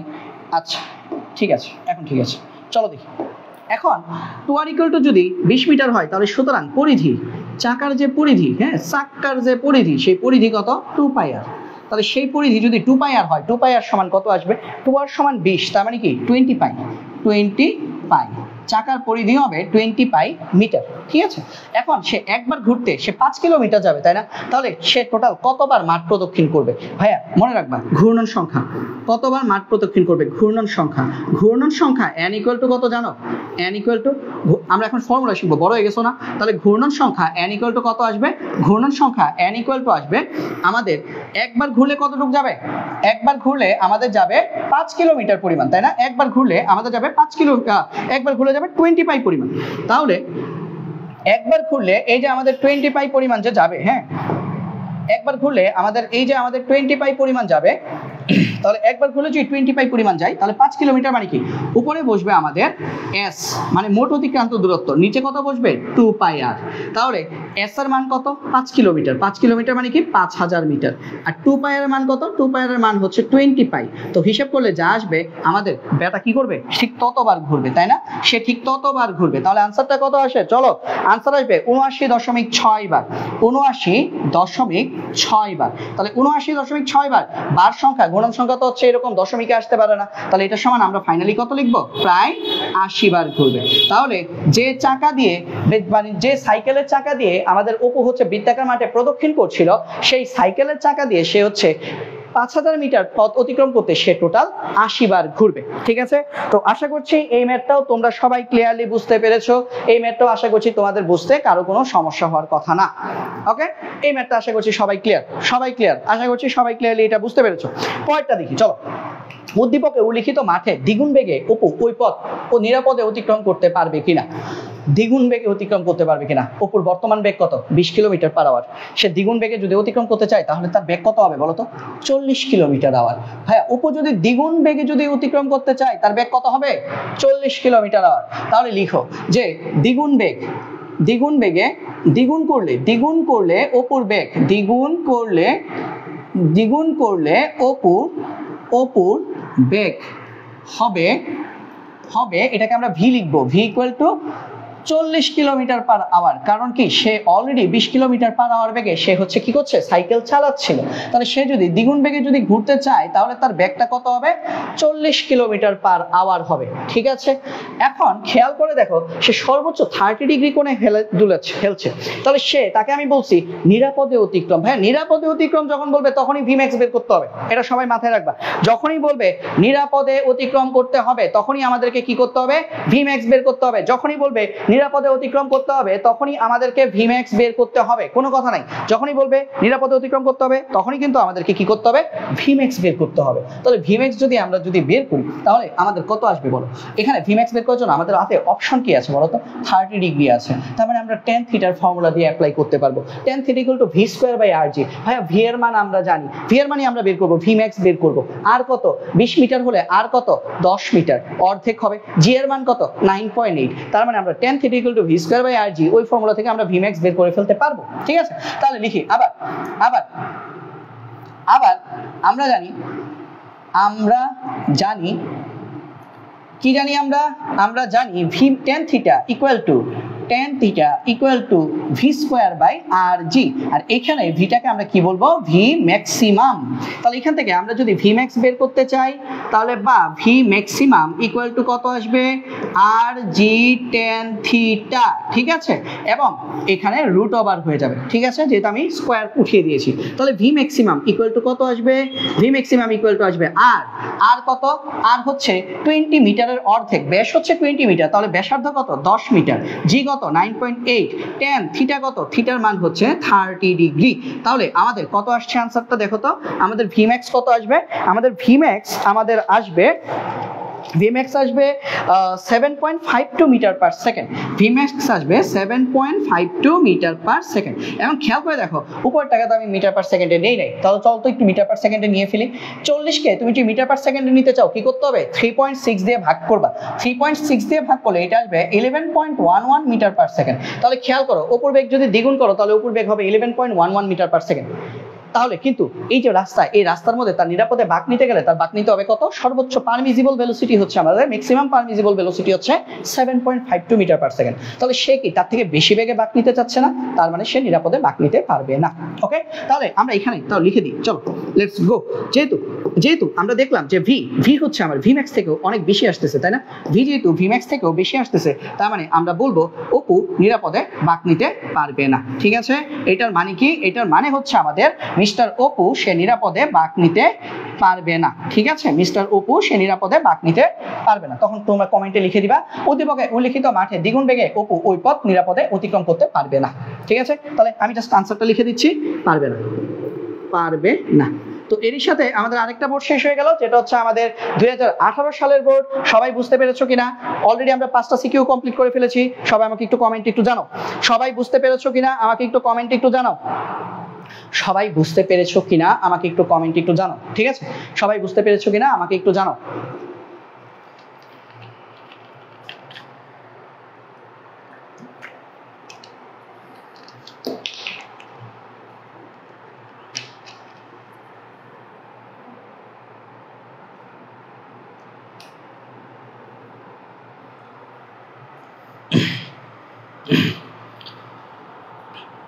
ঠিক আছে, নবনী বলছো ক্লিয়ার, ঠিক আছে। এখন ভেড়া আমাকে দেখা যাবে কিভাবে, এটা কেউ একজন আমার একটু বইলো, হ্যাঁ, যে এরকম করলে ভাই আপনারও দেখা যাবে, ঠিক আছে। এই মুহূর্তে তো মনে হচ্ছে যেন একটা ভূত এসে হচ্ছে তোমাদের ক্লাস নিচ্ছে, ঠিক আছে। তো আমাকে দেখা যাওয়ার উপায় কি সেটা একটু ভাইয়ার একটু জানাই দিও তোমরা, হ্যাঁ, আমাকে কিভাবে দেখা যাবে সেটা একটু আমার একটু বইলো, কি করলে আমার দেখা যাবে। ওকে, আচ্ছা দেখো তারপরটা যাই, আচ্ছা দেখো তারপরটা দেখো, তারপরে ম্যাথটাতে যাই, হ্যাঁ, তারপরে ম্যাথটাতে কি বলেছে, তারপরে ম্যাথটাতে আমাদের হচ্ছে এটা একটা লিফটের ম্যাথ, ঠিক আছে। তাহলে এই কনসেপ্ট বোঝার আগে আমাদেরকে একটু লিফট নিয়ে পড়তে হবে ভাইয়া, এই কনসেপ্ট বোঝার আগে আমাদেরকে একটু লিফট নিয়ে পড়াশোনা করতে হবে, ঠিক আছে। এই কনসেপ্টটা বোঝার আগে আমাদেরকে একটু লিফট সম্পর্কে একটু জানতে হবে। চলো তো আমরা একটু লিফট সম্পর্কে জানি। না দেখার একটা বিশেষ কারণ আছে, কারণ কি, কারণ আমরা সাদা ব্যাকগ্রাউন্ড ইউজ করছি, তাই না। সাদা ব্যাকগ্রাউন্ড ইউজ করলে এটা এতই সাদা যে এইটার কারণে ওদিককার কোনো লাইট আমার উপর এসে পড়লো আমার দেখা যেতেছে না, এটা হচ্ছে বৈজ্ঞানিক ব্যাখ্যা আর কি। এখন কথা হচ্ছে এখন ওদিককার লাইট তাহলে কি করতে হবে, এটা থেকেও বেশি পাওয়ারফুল হতে হবে, ঠিক আছে না, এই তো কনসেপ্ট। তাহলে চলো আমরা দেখি পরেরটা দেখি। বরিশাল, কুমিল্লা, চট্টগ্রাম এই 3 বোর্ডে 2018 সালে এই প্রশ্নটা এসেছে। প্রশ্নটা কি, একটি সুতার সাহায্যে 2 কেজি ভরের একটি বস্তুকে ঝুলিয়ে বস্তুটিকে 2.2 মিটার পার সেকেন্ড স্কোয়ার সমতরণে 5 মিটার উঠানো হলো। ওকে ফাইন, তাহলে আমরা চলো আমরা বস্তুটাকে উঠানোর পর আমরা দেখি বস্তুটার কি হয়, ঠিক আছে। তাহলে এটা পড়ার আগে আমরা একটা কাজ করি, আমরা এটা পড়ার আগে যেটা করব সেটা হচ্ছে চলো আমরা এটার কনসেপ্টটা একটু বুঝে নিই, হ্যাঁ। চলো ভাইয়া আমরা এটার কনসেপ্টটা একটু বুঝি, হ্যাঁ, এই জিনিসটা পড়ার আগে আমরা চলো এটার কনসেপ্টটা একটু বুঝি, হ্যাঁ। আমি খালি একটা স্লাইড নিলাম, এই স্লাইডের মধ্যে আগে চলো আমরা একটু লিফটের কনসেপ্ট বুঝি, কারণ লিফটের কনসেপ্ট কিন্তু আমি তোমাদেরকে বোঝাই নাই, বলছিলাম যখন ম্যাথ করবো তখন বোঝাবো। তাহলে দেখো আমাদের কনসেপ্টের নাম কি, আমাদের কনসেপ্টের নাম হচ্ছে লিফট, আমাদের কনসেপ্টের নাম হচ্ছে লিফট, ঠিক আছে, লিফট। তো লিফট কনসেপ্টের মধ্যে আমরা আসলে কি পড়বো, চলো দেখি। এই লিফট কনসেপ্টের মধ্যে আমাদের আসলে পড়ার মতো কি আছে। আমাদের লিফট কনসেপ্টের মধ্যে আমরা 3 ধরনের জিনিস দেখি। যারা সুতার টান বুঝছো তাদের জন্য লিফট বোঝা কোনো ব্যাপারই না। দেখো প্রথমে আমরা যদি দেখি, মনে করো একটা লিফট, ঠিক ঠিক আছে, যেহেতু আমার কাছে অপশন আছে আমি এরকম পচা ভাবে কেন আঁকবো বলো তো? এই যে আমার কাছে লিফট আঁকার অপশন আছে, তাই না? এই একটা লিফট, ঠিক আছে, এইটা একটা লিফট, তারপর মনে করো এইটা হচ্ছে আরেকটা লিফট, তারপর মনে করো এটা হচ্ছে আমাদের আরেকটা লিফট, ঠিক আছে, আমাদের কাছে 3টা লিফট আছে। এখন এই 3টা লিফটের মধ্যে আমাদের প্রথম যে লিফটের মধ্যে যে বস্তুই থাকুক, মনে করো লিফটের মধ্যে কি আছে, লিফটের মধ্যে একটা বস্তু আছে, মনে করো লিফটের মধ্যে এই একটা বস্তু আছে, হ্যাঁ, এই গোল্লা একটা বস্তু আছে লিফটের মধ্যে, এই লিফটের মধ্যে মনে করো এই যে মনে করো গোল্লা একটা বস্তু আছে, ঠিক আছে, লিফটের মধ্যে একটা গোল্লা বস্তু আছে। তারপর মনে করো আমাদের এই যে লিফটটা আছে, এই লিফটের মধ্যে মনে করো আমাদের এই যে একটা গোল্লাকার বস্তু আছে, হ্যাঁ, এই বস্তুটা নিয়ে লিফটের 3টা লিফট 3 ভাবে যাতায়াত করতেছে। তো খেয়াল করো প্রথম লিফটটা আমার এই গোল বস্তুটাকে নিয়ে সেটা যাচ্ছে, প্রথম বস্তুটাই গোল বস্তুটা নিয়ে যে যাচ্ছে তার হচ্ছে ওজন কাজ করতেছে কোন দিকে, খাড়া নিচের দিকে। দ্বিতীয় বস্তুর ওজন কোথায় কাজ করতেছে, খাড়া নিচের দিকে। তৃতীয় বস্তুর ওজন কোথায় কাজ করতেছে, খাড়া নিচের দিকে। ওজন সবসময় খাড়া নিচের দিকে কাজ করে, তাহলে এটা কি, এটা হচ্ছে ওজন mg, এটা হচ্ছে ওজন mg, এটা হচ্ছে ওজন mg, ঠিক আছে, লিফটের ওজন mg খাড়া নিচের দিকে কাজ করতেছে। এখন আরেকটা জিনিস খেয়াল করো, এই যে লিফটের যে অভিলম্বিক প্রতিক্রিয়া বল সেটা কোন দিকে কাজ করছে ভাই, অভিলম্বিক প্রতিক্রিয়া বল কাজ করে তলের সাথে লম্ব দিকে। তাহলে লিফটের তল কোনটা ভাইয়া, লিফটের তল হচ্ছে এই যে এটা হচ্ছে লিফটের তল, তাই না, এটা হচ্ছে লিফটের তল। তাহলে এটা যদি লিফটের তল হয় তাহলে অভিলম্বিক প্রতিক্রিয়া বল আমাদের কোন দিকে কাজ করবে, অভিলম্বিক প্রতিক্রিয়া বলটাকে চলো আমরা একটু অন্য কালি দিয়ে দেখাই, হ্যাঁ, অভিলম্বিক প্রতিক্রিয়া বল তাহলে আমাদের কোন দিকে কাজ করবে, অভিলম্বিক প্রতিক্রিয়া বল আমাদের কাজ করবে এই দিক বরাবর। এই যে দেখো অভিলম্বিক প্রতিক্রিয়া বল আমাদের কাজ করবে কোন দিক বরাবর, এই দিক বরাবর কাজ করবে। এই যে অভিলম্বিক প্রতিক্রিয়া বল আমাদের কাজ করবে এই দিক বরাবর, তাই না, অভিলম্বিক প্রতিক্রিয়া বল আমাদের সবসময় কাজ করবে এই দিক বরাবর, অভিলম্বিক প্রতিক্রিয়া বল আমাদের কাজ করবে এই দিক বরাবর, ঠিক আছে। তাহলে অভিলম্বিক প্রতিক্রিয়া বল লিফটের ক্ষেত্রে সবসময় কোন দিকে কাজ করে, আর যেদিকে কাজ করে এমজি যেদিকে কাজ করে তার বিপরীত দিকে কাজ করে, এমজি কাজ করছে খাড়া নিচের দিকে, অভিলম্বিক প্রতিক্রিয়া বল কাজ করছে তলের সাথে লম্ব দিক বরাবর। পার্থক্যটা কি, পার্থক্যটা হচ্ছে লিফটটা একবার উপরে উঠবে একবার নিচে নামবে, এই হচ্ছে পার্থক্য, তাই না। তাহলে প্রথম কেসটা আমরা যদি একটু দেখতে চাই, আমরা মনে করো প্রথম কেসটা আমি তোমাদেরকে বললাম লিফটটি যখন এ ত্বরণে নিচে নামে, আমি লিখলাম এখানে, হ্যাঁ, আমি লিখলাম যে লিফটটি যখন এ ত্বরণে নিচে নামে, লিফট যখন এ ত্বরণে নিচে নামে, ঠিক আছে, লিফট যখন এ ত্বরণে নিচে নামে, হ্যাঁ, লিফট যখন এ ত্বরণে নিচে নামে তখন আসলে কি হয় বলতো, লিফট এ ত্বরণে নিচে নামবে, তাহলে এ ত্বরণটা দিতে হবে। এ ত্বরণটা চলো আমরা একটু ডিনোট করে দিই, এ ত্বরণটা মনে করো আমি দিলাম এদিক বরাবর, এ ত্বরণ, এটা কি, এটা হচ্ছে এ ত্বরণ। তাহলে লিফট যখন আমাদের এ ত্বরণে লিফট যখন নিচে নামবে তখন আমাদের কনসেপ্টটা কি আসবে বলতো। এখন খেয়াল করো লিফট নামতেছে কোন দিকে, নিচে, যেটি দিকে নামতেছে সেটাই তো লব্ধি, তাই না, লব্ধি বরাবরই তো ক্রিয়া করে, যেদিকে নামতেছে সেটাই হচ্ছে আমাদের লব্ধি। তাহলে সেটাই যদি আমাদের লব্ধি হয় তাহলে আমরা একটু আগে আমরা হচ্ছে সুতার টানের অঙ্কে লাস্ট ক্লাসে আমি তোমাদেরকে বলেছিলাম লব্ধিটাকে সবসময় এক পাশে রাখতে হবে, বাকিগুলোকে অন্য পাশে রাখতে হবে। লব্ধির দিকের সাথে যার দিক মিলে যাবে সেটা হবে প্লাস, আর লব্ধির বিপরীত দিকে যে কাজ করবে সে হবে মাইনাস, ঠিক আছে। তাহলে লব্ধি বরাবর তাহলে আমাদের বল কত আসবে বলতো, এম এ। লব্ধি বরাবর আমাদের বল তাহলে কাজ করতেছে কত, এম এ। তাহলে লব্ধি বরাবর আমার বল কাজ করতেছে এম এ, আর এই এম এ কার সমান বলতো, এম এর যেদিকে কাজ করতেছে এম জি তো আমার এই দিকে কাজ করতেছে, তাহলে এম এ হচ্ছে আমার প্লাস এম জি, হ্যাঁ, এম এ কার সমান, এম এ হচ্ছে আমাদের প্লাস এম জি এর সমান। এটা এত ছোট হয়ে আসতেছে কেন, হ্যাঁ, হোয়াই দাঁড়াও একটু বড় করে দিই, এটা একটু বড় করি, এটা এত ছোট হয়ে আসলে তো সমস্যা, এটা এত ছোট হয়ে আসতে পারে না। আচ্ছা দেখ, তাহলে এটা যদি এম এ হয় তাহলে এটা কার সমান, এটা হচ্ছে আমাদের এম জি, এবং আর কোন দিকে কাজ করতেছে, লব্ধি যেদিকে কাজ করতেছে তার বিপরীত দিকে কাজ করতেছে, তাহলে এম জি মাইনাস আর, ঠিক আছে। তাহলে এখান থেকে ফাইনালি আমরা আর ইকুয়াল টু কত পাচ্ছি, আর ইকুয়াল টু পাচ্ছি আমাদের এম জি, আর ইকুয়াল টু আমরা কত পাচ্ছি বলতো, আর যদি এই পাশে নিয়ে আসো, এম এ যদি দিকে নিয়ে আসো তাহলে এম এ কি হয়ে যাবে, মাইনাস হয়ে যাবে। তাহলে আর ইকুয়াল টু আমরা পাচ্ছি M G minus M, mg minus m, ঠিক আছে। এখন আর মানে কি বলতো, আর মানে হচ্ছে একটা নতুন একটা ত্বরণ, আর মানে হচ্ছে mg প্রাইম, আর মানে কি, আর মানে হচ্ছে আমাদের mg প্রাইম, ঠিক আছে। আর মানে যদি আমাদের mg প্রাইম হয়, আর বা আর ইকুয়াল টু আমাদের কত আসতেছে, mg প্রাইম। আসলে আমাদের এটা উপরে লেখা উচিত ছিল, উপরের দিক থেকে আসলে লেখা উচিত ছিল। আচ্ছা সমস্যা নেই, লিখে যেহেতু ফেলছি, নাকি উপরে ঠিক করে দিই, উপরে ঠিক করে দিই, এক কাজ করি উপরে লিখি, হ্যাঁ, এই জায়গাটা আমরা একটু উপরে লিখি, এটা আসলে এখানে জায়গা হবে না, দেখতে খুব বেশি লাগতেছে। তাহলে লিফটটি যখন এ ত্বরণে নিচে নামে তখন আসলে আমাদের কি হবে বলতো, লিফটটি যখন এ ত্বরণে নিচে নামবে তখন আমাদের এম এ এদিকে থাকছে আমাদের এম এ, এই এম এ দিক মানে এম এ ত্বরণের জন্য আমাদের বল কত এম এর দিক আর এম জি এর দিক সেম, তাহলে এম জিটা কি প্লাস এর এম জি, আর কি এর বিপরীত দিকে কাজ করতেছে, তার মানে আরটা কি মাইনাস আর, তাহলে এটা সমান আমরা তাহলে কি লিখতে পারি বলতো, আমরা লিখতে পারি আর সমান M G minus M G minus M A লিখতে পারি, ঠিক আছে, আর সমান এম জি মাইনাস এম। তাহলে আর সমান যদি এম জি মাইনাস এম এ হয়, আবার আর সমান কি লিখতে পারি আমরা এম জি প্রাইম, তাহলে এম জি প্রাইম সমান এখান থেকে যদি এম যদি কমন নাও কত আসতেছে জি মাইনাস এ। এখন আমরা যদি এম আর এম যদি কেটে দিই, দেখো এদিকেও এম আছে এদিকেও এম আছে, দুইটা কি একই বস্তুর এম না, এই যে বৃত্তাকার বস্তুর এম, তাহলে এম কেটে দিলে আমরা আসলে ফাইনালি কি পাচ্ছি বলতো, ওই লাইনটা আমি একটু এখানে লিখে দিই, তাহলে আমরা ফাইনালি পাচ্ছি G prime equal to G minus A. এটা হচ্ছে লিফট যখন এ ত্বরণে বা সমত্বরণে নিচের দিকে নামে তখন তার লব্ধি ত্বরণ হয় কত, লব্ধি ত্বরণ হয় জি মাইনাস এ, তার মানে সে আসলে যখন এইভাবে যখন নামে তখন হচ্ছে তার লব্ধি ত্বরণ কত হবে জি মাইনাস এ হবে।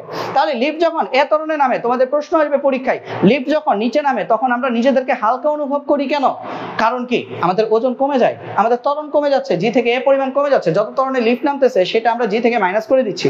9.8 থেকে মনে করো তুমি 2 মিটার পার সেকেন্ড স্কয়ার ত্বরণে নিচে নামতেছো, তাহলে তুমি নিচের জন্য ত্বরণ কত অনুভব করবা 7.8 অনুভব করবা, 9.8 অনুভব করবা না। তার মানে লিফট যখন এ ত্বরণে যখন নিচে নামে এর মান যদি জি না হয়, জি এর সমান যদি না হয়, লিফট যখন এ ত্বরণে নিচে নামবে তখন লিফটের ভেতরে থাকা ব্যক্তি বা বস্তু নিজেকে ওজনহীন মনে করবে, ঠিক আছে, নিজেকে ওজনহীন মনে করবে। তো আশা করি এই জিনিসটা হচ্ছে তোমরা বুঝতে পেরেছো, ঠিক আছে, এতটুকু পর্যন্ত আশা করি তোমরা বুঝতে পেরেছো। এখন চলো আমরা দেখি লিফটটাকে এখন আমরা এ ত্বরণে উপরের দিকে উঠাই, চলো আমরা লিফটটাকে এ ত্বরণে উপরের দিকে উঠাই। তাহলে লিফট যদি এ ত্বরণে উপরের দিকে ওঠে, লিফট যদি আমাদের এ ত্বরণে উপরের দিকে ওঠে তাহলে কি হবে চলো দেখি। লিফট যদি এই যে এ ত্বরণে সে যদি উপরের দিকে উঠে তাহলে আমাদের কনসেপ্টটা কি দাঁড়াচ্ছে বলো। লিফট যখন উপরের দিকে যখন উঠবে এ ত্বরণে, তাহলে এটা আমরা একটু লিখে রাখি উপরে, লিফট যখন এ ত্বরণে উপরের দিকে উঠে, তাই না, লিফট যখন এ ত্বরণে উপরের দিকে উঠে, একটু লিখে রাখি, হ্যাঁ, লিফট যখন এ ত্বরণে উপরে উঠে, হ্যাঁ, লিফট যখন এ ত্বরণে আমাদের উপরে উঠে তখন আমাদের কনসেপ্টটা কি দাঁড়াচ্ছে বলতো, এ ত্বরণে উপরে উঠতেছে তার মানে কি এম এ, এটা কি M A without any doubt, এটা হচ্ছে এম এ, এবং এম এর দিক এবং আর এর দিক কি একই দিকে না, উপরে উঠতেছে আর উপরের দিকে, তার মানে আর কি প্লাস এম জি কি উল্টা দিকে না, R minus M G equal to M A, তার মানে আর ইকুয়াল টু কত আসবে M G plus M A. তাহলে আর ইকুয়াল টু কি এম জি প্রাইম, এম কাটবা, তার মানে জি প্রাইম ইকুয়াল টু কত পাচ্ছ G plus A, G prime equal to পাচ্ছ জি প্লাস এ, কখন যখন লিফট উপরের দিকে উঠবে তখন G prime equal to G plus A পাচ্ছ। তোমাদের পরীক্ষায় প্রশ্ন আসবে যে একটা লিফট যখন 2 মিটার পার সেকেন্ড স্কয়ার ত্বরণে 2.2 meter per second square 2.2 meter per second square যখন লিফট যখন উপরের দিকে উঠে তখন লিফটে অবস্থানকারী ব্যক্তি নিজেকে ভারী মনে করে কেন, কারণ লিফটে অবস্থানকারী ব্যক্তির জন্য ত্বরণ তখন আর জি থাকে না, জি এর সাথে যে 2.2 মিটার পার সেকেন্ড স্কয়ার সে চলছে বেগে লিফটে উঠছে সেটা যোগ হয়ে যায়, তো যদি জি যদি বেড়ে যায় এম জি বেড়ে যাবে, এম জি মানে কি ওজন, তার মানে লোকটা তখন নিজেকে ভারী অনুভব করবে, ঠিক আছে। আমাদের ফাইনাল টাস্ক কি, যদি লিফট জি ত্বরণে মানে জি এর সমান লিফট যদি ছিঁড়ে যায় কোনো কারণে কি হবে ভাইয়া, শেষ, কি হবে ওটা অ্যানালাইসিস করার জন্য তুমি সময় পাবে না। লিফট যদি ধুপ করে যদি ছিঁড়ে যায় আমরা হচ্ছে অভিকর্ষ বলের প্রভাবে 9.8 মিটার পার সেকেন্ড স্কয়ার ত্বরণে নিচের দিকে পড়তে থাকবে, এবং তখন কি হবে, তখন প্রথম ধাক্কাতেই তোমার মাথাটা গিয়ে লাগবে লিফটের ছাদে, কারণ তুমি উঠতে থাকবে লিফটের মধ্যে, ওই যে একটা গান আছে না হাওয়াই হাওয়াই দোলনা উড়ে, ওই রকম দোলনা উঠতে উঠতে তুমি হচ্ছে লিফটের ছাদে গিয়ে একটা বাড়ি খাবা। ওই লিফটের ছাদে বাড়ি খাওয়ার পর লিফটের ছাদ তো ভাইয়া তোলা না যে ওইটার মধ্যে বাড়ি খেলে তোমার খুব আরাম লাগবে, ওটা লোহা দিয়ে তৈরি, ইস্পাত দিয়ে তৈরি, তো ওটার মধ্যে বাড়ি খাওয়ার সাথে সাথে অঙ্ক করে স্বর্গে গিয়ে জান্নাতে গিয়ে অঙ্ক করবা, ঠিক আছে, এই মানে দুনিয়াতে আর অঙ্ক করার তোমরা সময় পাবা না।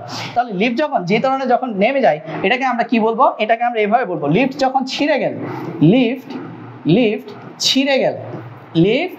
ছিঁড়ে গেলে তখন আমাদের কি হয়, লিফট ছিঁড়ে গেলে বা জি ত্বরণে নিচে নামবে, ছিঁড়ে দেওয়ার মানে কি জি ত্বরণে নিচে নামা, লিফট যখন ছিঁড়ে যায় বা জি ত্বরণে নিচে নামে তখন বস্তু নিজেকে বা ব্যক্তি নিজেকে ওজনহীন মনে করে, কেন, কারণ দেখো জি এম জি, তাহলে এম জি mg কাজ করতেছে, mg কোথায় কাজ করতেছে? নিচের দিকে। ভাইয়া আমাদের যে নিচের যে ভর এটাও কাজ করতেছে কোন দিকে? নিচের দিকে। তাহলে এটাও তো mg, তাই না? আর আর কোন দিকে কাজ করতেছে? আর কাজ করতেছে বিপরীত দিকে। এই যে g এর বিপরীত দিকে আর কাজ করতেছে, তার মানে মাইনাস r। তাহলে আমরা এখান থেকে কি বলতে পারি বলো তো? r সমান mg minus mg, mg minus mg equal to কত? 0। তাহলে r ইকুয়াল টু কি বলো তো? mg prime, mg prime equal two 0। যদি mg প্রাইম ইকুয়াল টু যদি 0 হয় তাহলে g ইকুয়াল টু কত আসবে? g প্রাইম ইকুয়াল টু 0 আসবে। সুতরাং আমরা পাবো g প্রাইম ইকুয়াল টু 0 এবং এটাই হচ্ছে আমাদের আনসার। ঠিক আছে, এটা হচ্ছে আমাদের answer. g prime equal two 0 মানে কি? কোনো ত্বরণ অনুভব করবে না, কোনো ত্বরণ না থাকলে কোনো ওজন অনুভব করবে না, নিজেকে হালকা মনে করবে, সে হচ্ছে সরাসরি সাই করে উপরে গিয়ে একটা বাড়ি খাবে, তার মাথাটা চৌচির হয়ে যাবে। এই কারণে লিফট যদি ছিঁড়ে যায় তাহলে বাঁচার সম্ভাবনা নাই বললেই চলে। যদি আল্লাহর রহমতে কাকতালীয় ভাবে যদি কেউ যদি বেঁচে যায় সেটা হচ্ছে অন্য কনসেপ্ট। ঠিক আছে, ওকে, সেটা হচ্ছে অন্য কনসেপ্ট। ওকে, তাহলে আমাকে তোমরা বলো লিফটের কনসেপ্টটা তোমরা সবাই ক্লিয়ারলি বুঝতে পেরেছো কিনা? আমাকে একটু জানাও লিফটের কনসেপ্টটা সবাই ক্লিয়ারলি বুঝতে পেরেছো কিনা? সবাই লিফটের কনসেপ্টটা ক্লিয়ারলি বুঝতে পেরেছো কিনা ভাইয়াকে জানাও। সবাই লিফটের কনসেপ্টটা ক্লিয়ারলি তোমরা বুঝতে পেরেছো কিনা জানাও।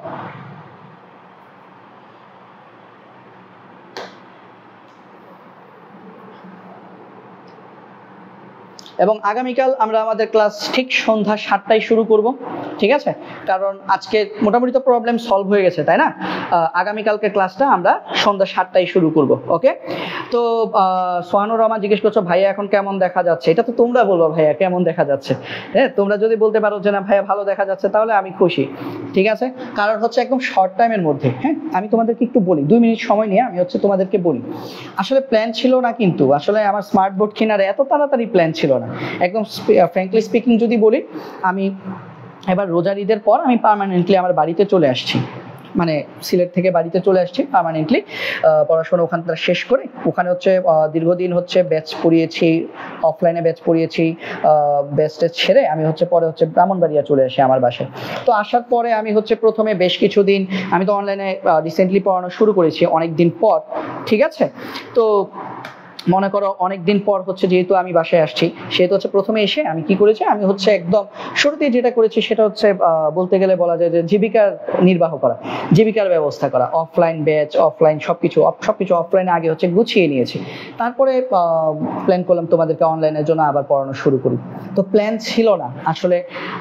আজকে সেপ্টেম্বরের 21 তারিখ, আজকে সেপ্টেম্বরের 21 তারিখ তো না? হ্যাঁ, 21শে সেপ্টেম্বর তোমাদের সাথে আমি স্মার্ট বোর্ডে লাইভ ক্লাস নিব, এইরকম প্ল্যান আসলে আমি সেপ্টেম্বরের 10 তারিখেও আসলে আমার ছিল না সত্যি কথা বলতে। মানে আজ থেকে 10 দিন আগেও আমার প্ল্যান ছিল না যে আমি 10 দিন পর আসলে স্মার্ট বোর্ডে তোমাদের সাথে আমি ক্লাসে নিব।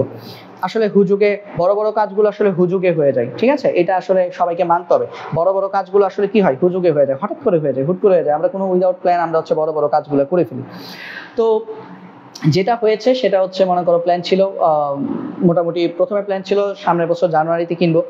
তারপর হচ্ছে তোমাদের অনেকের বেশ কয়েকজন রেগুলার ক্লাস করছো, তাদের আগ্রহ দেখে মনে হলো যে জানুয়ারিতে না নভেম্বরের দিকে কিনবো। এবং ওই প্ল্যানেই আসলে আমি হচ্ছে কাজ করছিলাম। নভেম্বরের দিকে আমার প্ল্যান ছিল যে স্মার্ট বোর্ড কিনা। প্রথমে ছিল জানুয়ারি যখন তোমাদের পড়ানো শুরু করছি, তারপর তোমাদের আগ্রহ দেখে মনে হলো ঠিক আছে নভেম্বরে শুরু করি। আমি যখন অর্ডার দিই তখন আসলে আমি বলছি যে আমি নভেম্বরে নিব, এখন নিতে পারবো না, কারণ টাফ হয়ে যায় এই জিনিসগুলো, অনেক টাফ হয়ে যায়। হ্যাঁ, মানে একটা মানে হুট করে একটা স্মার্ট বোর্ড কিনে ফেলা যায় না, বললেই কিনে ফেলা যায় না। এটা অনেক একটা ক্যালকুলেটিভ একটা ব্যাপার স্যাপার, ফিনান্সিয়াল ব্যাপার স্যাপার কাজ করে। তো পরে নভেম্বরে কেনার প্ল্যান করে আমি ফোন দিলাম। তারপর হঠাৎ করে একদিন রাতে, মানে লাস্ট 4-5 দিন আগে হঠাৎ করে হচ্ছে, মানে 7 দিন আগে হঠাৎ করে মনে হলো যে না কিনে ফেলি, আর দেরি না করি, নভেম্বর পর্যন্ত অপেক্ষা না করি, কিনে ফেলি। তো এখন তোমাদের সামনে কিনে ফেললাম। তো সবাই দোয়া করবা যাতে করে এরকম সামনের দিকে তোমাদের জন্য যাতে করে সার্ভিসিং এবং তোমাদের পড়ানোর যে ব্যাপারটা সেটা যাতে আরো ভালোভাবে যাতে দিতে পারি ভাইয়া, সেটা দোয়া করবে। ঠিক আছে, তো চলো আমরা তাহলে আমাদের ম্যাথটা করে ফেলি। হ্যাঁ, আমাদের ম্যাথটা করে ফেলি, লেটস গো। দেখি তো আমাদের টপিক পড়া শেষ, চলো ম্যাথটা করি। ম্যাথে কি বলেছে, উপরে ওঠানোর সময় সুতার টান কত? হ্যাঁ, উপরে ওঠানোর সময় সুতার টান কত? চলো তো দেখি উপরে ওঠানোর সময় আমাদের সুতার টান কত থাকে। উপরে ওঠানোর সময় সুতার টান কত? তুমি দড়ি ধরে উপরে তুলতেছো, তাই না? এই দেখো উপরের দিকে তুলতেছো। দেখো আমি কনসেপ্ট একটু তোমাদেরকে একটু বোঝাই। দেখো এটা হচ্ছে আমাদের সেই বিখ্যাত দড়ি। হ্যাঁ, মনে করো এটা হচ্ছে আমাদের থোর। দেখো এটা হচ্ছে আমাদের সেই, এটা উপরে উঠানোর সময় এই যে উপরের দিকে উঠাচ্ছ, এই যে তীর চিহ্ন উপরের দিকে, দেখছো তীর চিহ্ন হচ্ছে উপরের দিকে, হ্যাঁ প্রথম চিত্রে তীর চিহ্ন হচ্ছে উপরের দিকে। তো আমরা উপরের দিকে তুলতেছি, তো উপরের দিকে যদি আমরা যদি তুলি তাহলে জিনিসটা কত আসতেছে দেখো, এই যে উপরের দিকে তুলতেছি, এদিকে কি কাজ করতেছে, এদিকে আমাদের কাজ করতেছে টি। আর বস্তুর ওজন কোন দিকে কাজ করে, হ্যাঁ বস্তুর ওজন কাজ করে খাড়া নিচের দিকে, তাই না, বস্তুর ওজন কাজ করে খাড়া নিচের দিকে, এটাতে কোনো মানে সন্দেহ নাই। বস্তুর ওজন কোথায় কাজ করবে, বস্তুর ওজন কাজ করবে খাড়া নিচের দিকে। তাহলে বস্তুর ওজন যদি খাড়া নিচের দিকে যদি কাজ করে তাহলে বস্তুর ওজন কত বলো তো, বস্তুর ওজন হচ্ছে mg। বস্তুর ওজন খাড়া নিচের দিকে কাজ করছে, বস্তুর ওজন হচ্ছে mg। আর এ কোন দিকে কাজ করছে বলো তো, এ আবার কাজ করতেছে উপরের দিকে, ওকে এ আবার কাজ করতেছে উপরের দিকে। এ কত, এ হচ্ছে 2.2 মিটার পার সেকেন্ড স্কয়ার, ওকে। এখন দেখো বলছে সুতার টান কত, হ্যাঁ সুতার টান কত বলো তো, সুতার টান টি না, সুতার টান টি না, সুতার টান টি, ঠিক আছে। সুতার টান যদি টি হয়, সুতার টান যদি টি হয় তাহলে একটু খেয়াল করে দেখো বস্তুটা কত 2 কেজি ভরের এবং এ কত 2.2 মিটার পার সেকেন্ড স্কয়ার। তাহলে খেয়াল করো তো বস্তু উঠছে কোন দিকে, উপরের দিকে। তাহলে উপরের দিকে যদি বস্তু যদি ওঠে তাহলে উপরের দিকে বলটাকে আমরা কি বলবো, এম এ বলবো না, এটাই তো লব্ধি বল, তাই না। তাহলে আমরা কি জানি, আমরা জানি লব্ধি বল, লব্ধি বল আমরা জানি লব্ধি বল।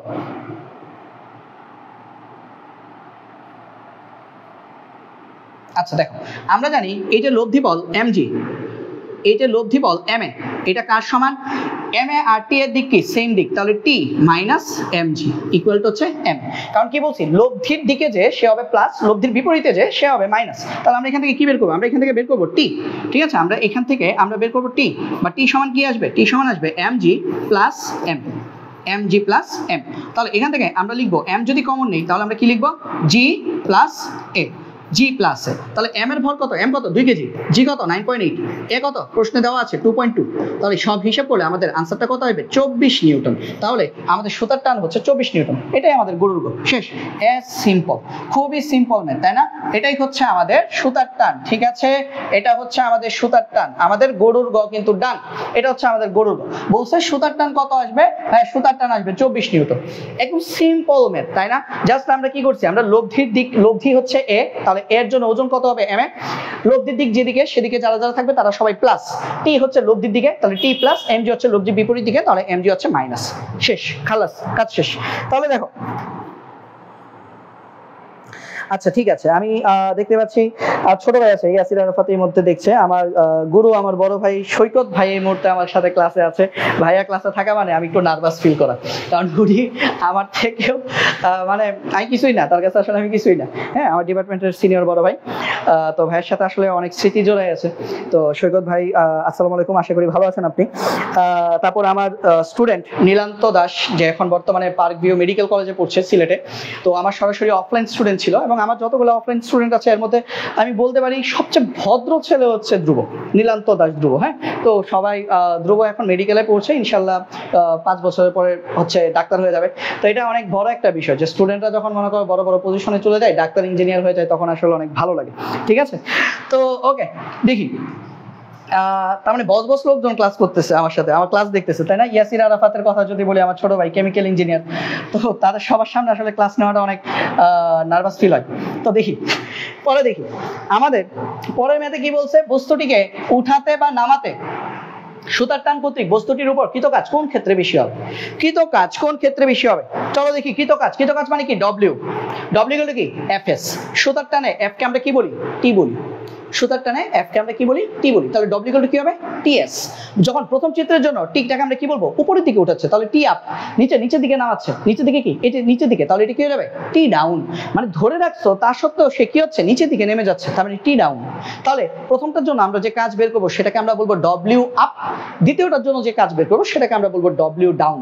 তারপর আমরা তুলনা করে দেখবো কোন ক্ষেত্রে কৃত কাজ বেশি হবে, ঠিক আছে, কোন ক্ষেত্রে কৃত কাজ বেশি হবে সেটা তারপরে আমরা তুলনা করে দেখবো, ঠিক আছে।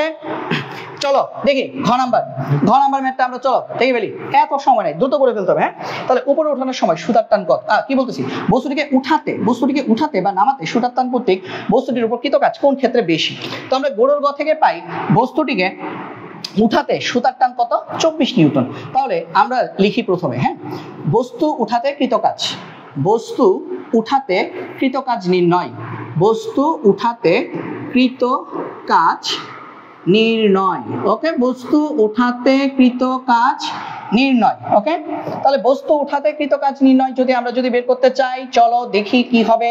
এখানে কৃত কাজটা কত, কৃত কাজ হচ্ছে আমাদের T up, T up equal to কত, এখানে আমাদের হচ্ছে সুতার টান কত 24 নিউটন। এটা আমরা কোথা থেকে পেয়েছি, এটা আমরা পেয়েছি গ থেকে, সুতার টান 24 নিউটন, এটা আমরা পেয়েছি গরুর গ থেকে।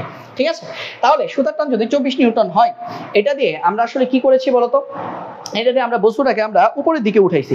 কতটুকু পর্যন্ত উঠাইছি বলতো, এই যে দেখো এখানে দেওয়া আছে 5 মিটার উপরে উঠানো হলো, নাহলে তুমি এস পাবা কোথায়, ঠিক আছে 5 মিটার উপরে উঠানো হয়েছে, তাহলে এস কত 5 মিটার, দুই ক্ষেত্রে 5 মিটার উপরে উঠানো হয়েছে, আবার পরে আবার নিচে নামানো হয়েছে, মানে 5 মিটার উপরে উঠেছো আবার জায়গা মতো আনছো, তার মানে কি আবার 5 মিটার নিচে নামাইছো, তার মানে দুই ক্ষেত্রেই আমার এস এর মান কত, দুই ক্ষেত্রেই আমার এস এর মান হচ্ছে 5। ঠিক আছে, তাহলে প্রথম ক্ষেত্রে তুমি 5 মিটার উপরে উঠিয়েছো এবং পরবর্তীতে তুমি 5 মিটার নিচে নামিয়েছো। তাহলে দেখো, তাহলে সুতরাং আমাদের ডব্লিউ আপ কত হবে, মানে বস্তুটিকে উঠাতে কৃতকাজ কত হবে, এফ এস, এখানে এফ কত, টি আপ ইনটু এস, টি আপ কত 24 নিউটন, এস কত 5 মিটার। তাহলে হিসাব করলে কত আসবে ভাইয়া, হিসাব করলে আসবে 120 জুল। তাহলে বস্তুটিকে উঠাতে আমাদের কৃতকাজ কত হবে, 120 জুল। এখন চলো বস্তুটাকে নামাই, বস্তুটাকে নামাতে আমাদের কৃতকাজ কত হবে, তাহলে আবার বস্তু নামাতে কৃতকাজ নির্ণয়, বস্তু নামাতে কৃতকাজ নির্ণয়, হ্যাঁ বস্তু নামাতে কৃতকাজ নির্ণয়টা কত হবে, চলো দেখি। বস্তু নামাতে আমাদের কৃতকাজ নির্ণয় কত আসবে, বস্তু নামাতে আমরা কি করব, ডব্লিউ ডাউন বের করব, ডব্লিউ ডাউন। তো ডব্লিউ ডাউনের জন্য আগে কি লাগবে, টি ডাউন লাগবে না, টি ডাউন কি জানি আমরা, টি আপ জানি, কারণ কি ওটা গরুর গ থেকে পেয়ে গেছি, আর টি ডাউন কি জানি না, তাহলে চলো আগে টি ডাউন বের করি। তো টি ডাউন সমান কত আসবে দেখো তো, এই যে এই চিত্রটার জন্য দেখো তো আমাদের এ কাজ করতেছে কোন দিকে, নিচের দিকে, তাহলে M A equal to M A আগে লিখে ফেললাম। এখন এম এর দিকে মানে এর দিকে যে সে পজিটিভ, তাহলে বস্তুর ওজন কোন দিকে কাজ করছে, খাড়া নিচের দিকে কাজ করতেছে, তাই না, বস্তুর ওজন কোন দিকে কাজ করতেছে, বস্তুর ওজন কাজ করতেছে খাড়া নিচের দিকে, তাহলে M G positive, M G হচ্ছে এখানে আমাদের পজিটিভ, কারণ বস্তুটা খাড়া নিচের দিকে কাজ করছে, এম জি পজিটিভ। তাহলে এম জি যদি আমাদের পজিটিভ হয়, টি কোন দিকে কাজ করছে, উপরের দিকে কাজ করছে, তাহলে টি হচ্ছে নেগেটিভ, মাইনাস টি। ঠিক আছে, এখান থেকে আমরা টি বের করবো এবং এটাকে আমরা কি নাম দিব, টি ডাউন বলবো। তাহলে আমাদের এটা সমান আমাদের কত আসবে, আমাদের আসবে এটা টি সমান আসবে M G minus M A, M G minus M A, তাহলে বা টি সমান কত আসবে, এম জি মাইনাস এ, জি মাইনাস এ। তাহলে টি সমান কত আসবে, টি সমান আসবে এম এর মান কত 2 কেজি, জি এর মান কত 9.8 মাইনাস এ এর মান কত 2.2। ঠিক আছে, তাহলে এত কষ্ট কেন করতেছি, আমি তো এটা আসলে মুছে আমি আরেকটা স্লাইডেই লিখতে পারি, তাই না, আরেকটা স্লাইডে লেখা যায় না, খামোখা কেন এত কষ্ট করতেছি। তার আরেকটা স্লাইড নিয়ে নিই, হ্যাঁ আরেকটা স্লাইড নিয়ে নিই, দেখো এই জায়গাটা পরের জায়গাটা, তাহলে আরেকটা স্লাইড যদি নেই, আমি এক কাজ করি, এই জায়গাটা আমি এখানে নাই করি, এই যে জায়গাটা করলাম বস্তু উঠাতে কৃতকাজ, ঠিক আছে, বস্তু নামাতে কৃতকাজ, আচ্ছা এতটুকু পর্যন্ত বের করে ফেলি, হ্যাঁ যেহেতু করেই ফেলছি, তাহলে সমান টি সমান কত আসবে, এম কত 2 কেজি, জি কত 9.8, এ কত 2.2, তাহলে যদি হিসাব করো তাহলে টি সমান কত আসবে, টি সমান আসবে 2 × 6.6, তাহলে 2 × 7.6, তার মানে হচ্ছে 15.2 আসবে, এখানে আমাদের আসবে 15.2 নিউটন। তাহলে এটা কি, এটা হচ্ছে বস্তু নামাতে সুতার টান কত, বস্তু নামাতে সুতার টান হচ্ছে 15.2 নিউটন। তাহলে বস্তু নামাতে কৃতকাজ কত আসবে, চলো ওটা আমরা দেখে বেরি, ওটা আমরা এটা এখন করি, হ্যাঁ তাহলে বস্তু নামাতে কৃতকাজ কত আসবে, তাহলে আমরা বলবো সুতরাং টি ডাউন আমরা পেয়ে গেলাম, টি ডাউন সমান কত, টি ডাউন সমান আমরা পেয়ে গেছি 15.2 নিউটন। ঠিক আছে, টি ডাউন সমান 15.2 নিউটন। যেহেতু আমি নতুন একটা স্লাইড নিয়েছি, সেহেতু আমি হচ্ছে চিত্রটি একটু এঁকে দেখাই এই স্লাইডটার মধ্যে, হ্যাঁ এটা চিত্রটা থাকুক। এটা হচ্ছে এমজি কাজ করছিল এইদিকে, এদিক বরাবর কাজ করছিল টি, আবার বস্তুর ত্বরণও কাজ করছে নিচের দিকে। ঠিক আছে, এই জিনিসগুলো হচ্ছে প্রশ্নে দেওয়া ছিল। এ হচ্ছে 2.2 মিটার পার সেকেন্ড স্কোয়ার, আচ্ছা এগুলো লিখতে হবে না, শুধু এ লিখে দিই, হ্যাঁ আচ্ছা। আর এদিক বরাবর কি কাজ করেছে এমজি, আর এদিক বরাবর কি কাজ করেছে টি, তাহলে ওখান থেকে আমরা এই জিনিসটা পেয়েছি। ঠিক আছে, তাহলে সুতরাং আমরা পাবো ডব্লিউ ডাউন ইকুয়াল টু কি, টি ডাউন ইন্টু এস,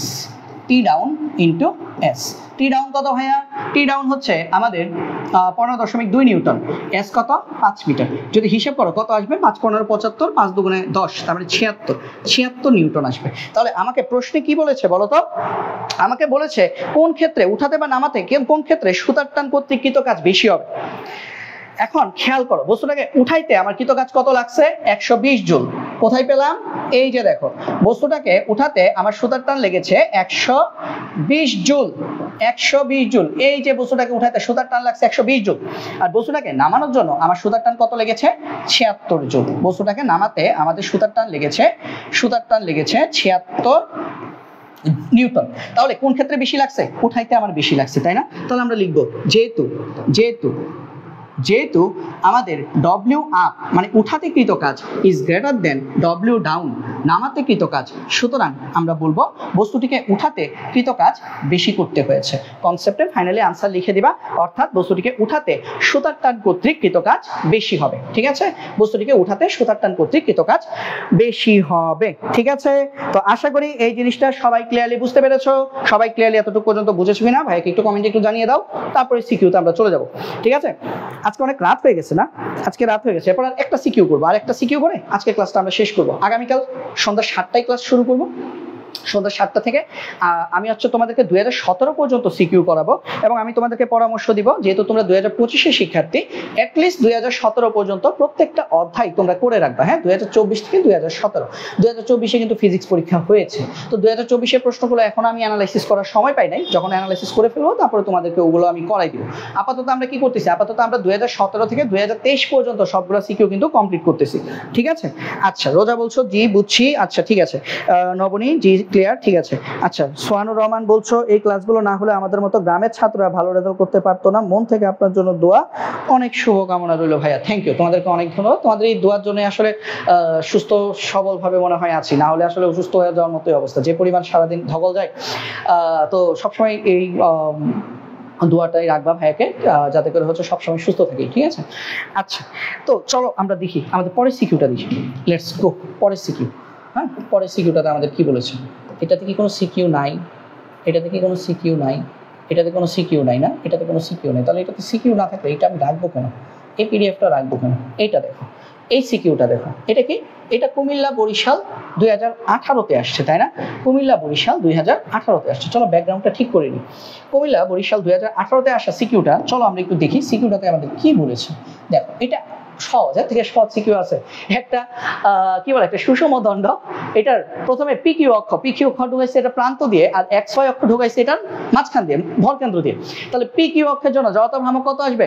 পিকিউ অক্ষের জন্য জড়তার ভ্রামক আসবে ml²/3, আর XY অক্ষের জন্য জড়তার ভ্রামক আসবে ml²/12। আমি যে চিত্রটা একটু তোমাদের সাথে যদি শেয়ার করি, দেখো চিত্রটা হচ্ছে এরকম। ঠিক আছে, চিত্রটা হচ্ছে এরকম। তো একটা অক্ষ আমাদের প্রবেশ করিয়েছে এদিক বরাবর, এটা হচ্ছে আমাদের একটা অক্ষ। হ্যাঁ, আরেকটা অক্ষ প্রবেশ করিয়েছে আমার এদিক বরাবর। তো এদিক বরাবর যে অক্ষটা প্রবেশ করিয়েছে সেটা হচ্ছে পিকিউ, এদিক বরাবর যে অক্ষটা প্রবেশ করিয়েছে সেটা হচ্ছে আমাদের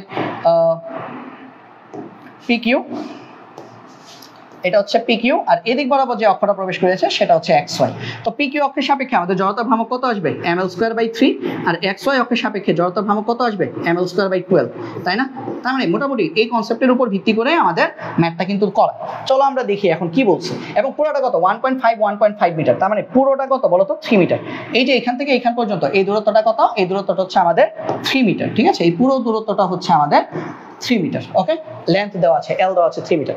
বলছে দণ্ডটিকে XY অক্ষের সাপেক্ষে ঘোরালে চক্রগতির ব্যাসার্ধ কত? চক্রগতির ব্যাসার্ধ k = কত? √I/m। XY অক্ষের সাপেক্ষে এই অক্ষের সাপেক্ষে ঘোরাতে বলছে। ঠিক আছে, তাহলে XY অক্ষের সাপেক্ষে যদি ঘোরাও তাহলে কাজ করি, চলো আমি এটার মধ্যে কিছু জিনিস একটু মুছে ফেলি। হ্যাঁ, কিছু জিনিস একটু মুছে ফেলি। চলো কিছু জিনিস একটু মুছে দেই, এটা দিয়ে বের করতে বলছে, তাই না? XY অক্ষের সাপেক্ষে ঘোরাতে বলছে, তাহলে বলছে আমাদের চক্রগতির ব্যাসার্ধ কত আসবে। ওকে, দেখো তাহলে XY অক্ষের সাপেক্ষে তুমি যদি এটাকে ঘোরাও তাহলে তোমার চক্রগতির ব্যাসার্ধ কত আসবে? আচ্ছা দেখো, XY অক্ষের সাপেক্ষে যদি আমরা এটাকে ঘোরাই তাহলে আমাদের চক্রগতির ব্যাসার্ধ কত আসবে? তাহলে আমরা যে ম্যাথটা শুরু করি, এটা কোনো ম্যাথই না, দেখো ছোট ম্যাথ। তাহলে চক্রগতির ব্যাসার্ধ k = কত? k = √I/m। এখন XY অক্ষের সাপেক্ষে বা k = I কত? XY অক্ষের সাপেক্ষে I হচ্ছে ml²/12/m। তার মানে ফাইনালি আমার k কত আসবে? k আসবে L/√12। L কত? L হচ্ছে 3 মিটার /√12। তাহলে এটা হিসাব করে ফেলো, হিসাব করে বলো কত আসবে? ml², এটা কত আসবে? এটা আসবে 0.87 মিটার। এটার মান আসবে কত? এটার মান আসবে 0.87 মিটার। হ্যাঁ, এটার মান আসবে 0.87 0.87 মিটার, এটা সমান আসবে 0.87 মিটার। এটা হচ্ছে আমাদের আনসার, ঠিক আছে, এটা হচ্ছে আমাদের আনসার, এটা হচ্ছে XY অক্ষ। তাহলে আশা করি গরুর গ সবাই ক্লিয়ার। তাহলে দেখো কত সহজ সহজ ম্যাথ আসে, তাই না? সহজ সহজ ম্যাথ আসে। এখন সহজের মধ্যে কোনো বোর্ডে মাঝে মধ্যে কি করে, একটু দুষ্টামি করতে পারে, একটু জটিল ম্যাথ দিয়ে দিতে পারে, বাট একটু সহজ সহজ চিন্তা করবা। জটিল ম্যাথ এটা অনেকেই পারবে না, সহজ ম্যাথ যদি তুমি না পারো তাহলে তো সমস্যা, তাই না? সহজ ম্যাথ আসতে যাতে পারো, এটলিস্ট এতটুকু পর্যন্ত কনফিডেন্স আমাদেরকে অর্জন করতে হবে, ঠিক আছে? জটিল ম্যাথ আসছে এটা আমি পারি না, ঠিক আছে, অনেকেই পারে না, আমিও পারি না, ওকে ফাইন, ওটা তাও একটা মনকে একটা বুঝ দেওয়া যাবে, তাই না? বাট এরকম একটা ম্যাথ আসলো, এটা তুমি করে আসতে পারলে না, 3 নাম্বার তুমি মানে ধরা খেলা, এইটার মতো লজ্জাজনক বিষয় কিন্তু আর নাই। তাহলে দেখো, তারপর দেখো ঘ নাম্বার আমাদেরকে কি বলেছে, চলো দেখি ঘ নাম্বার আমাদেরকে কি বলেছে। ঘ নাম্বারে আমাদেরকে বলেছে XY অথবা PQ কোন অক্ষ সাপেক্ষে দণ্ডটিকে ঘোরানো অধিকতর সহজ হবে। অধিকতর সহজ হবে কোন ভাবে ঘোরানো? যার জন্য জড়তার ভ্রামক কম হবে সেদিকে আমার অধিকতর সহজ হবে। তাহলে যার জন্য জড়তার ভ্রামক কম হবে সেদিক বরাবর ঘোরাতে আমাদের জন্য কি হবে? অধিকতর সহজ হবে।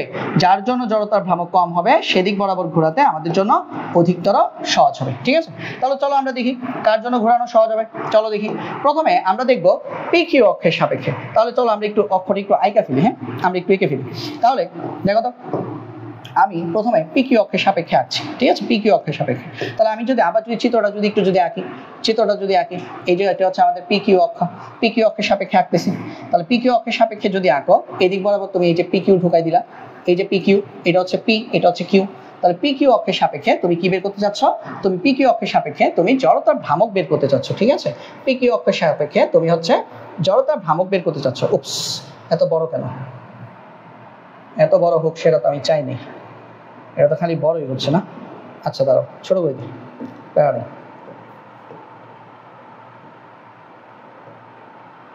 আচ্ছা দেখো, এটা আমার কন্ট্রোলে এখনো আসা নাই, বুঝছো, ভালো করে মাঝে মাঝে দৌড় মারে। আচ্ছা দেখো, তাহলে PQ অক্ষের সাপেক্ষে আমরা যদি জড়তার ভ্রামক যদি বের করতে চাই, তাহলে PQ অক্ষের সাপেক্ষে জড়তার ভ্রামক প্রথমে আমরা PQ অক্ষের সাপেক্ষে বের করছি, তারপর XY অক্ষের সাপেক্ষে বের করবো। তাহলে PQ অক্ষের সাপেক্ষে আমাদের জড়তার ভ্রামক কত আসবে? আমি এখানে নিচে লিখি, PQ অক্ষের সাপেক্ষে জড়তার ভ্রামক আমাদের কত আসবে? IPQ, তাই না? PQ অক্ষের সাপেক্ষে আমাদের জড়তার ভ্রামক আসবে IPQ।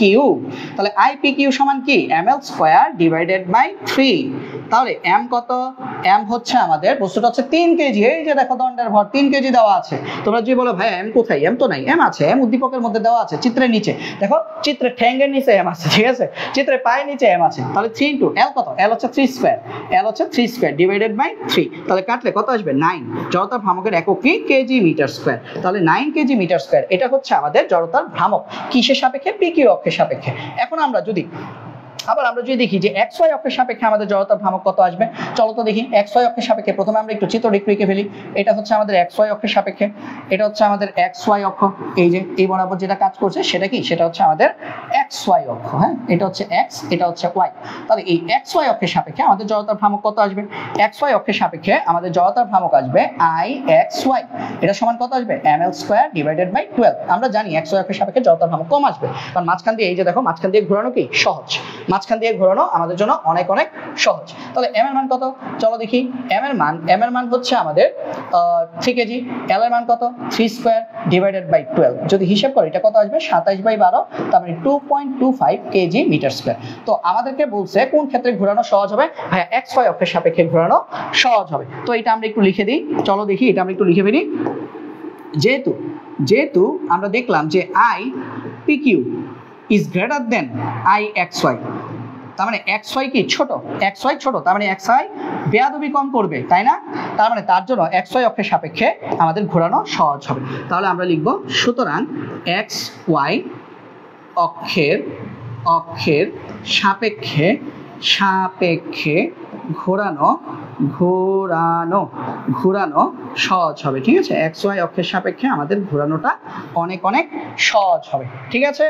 তো এর সাথে আমরা আমাদের আজকে ক্লাস শেষ করব। সবাই আমাকে একটু বলো লাস্ট ম্যাথটা তোমরা সবাই ক্লিয়ারলি বুঝতে পেরেছো কিনা? সবাই আমাকে একটু জানাও লাস্ট ম্যাথটা সবাই ক্লিয়ারলি বুঝতে পেরেছো কিনা? আমাদের আরো 7টা সিকিউ বাকি আছে। আগামীকাল যেটা করব, আগামীকাল শুরুতে আমরা ওই 7টা সিকিউ করব, তারপর হচ্ছে আমরা এমসিকিউতে যাব, ঠিক আছে? 7টা সিকিউ আমরা শুরুতে 1 ঘন্টার মধ্যে করে ফেলবো, তারপর আমরা এমসিকিউতে যাব। আগামীকাল কিন্তু ক্লাস শুরু হবে সন্ধ্যা 7টায়।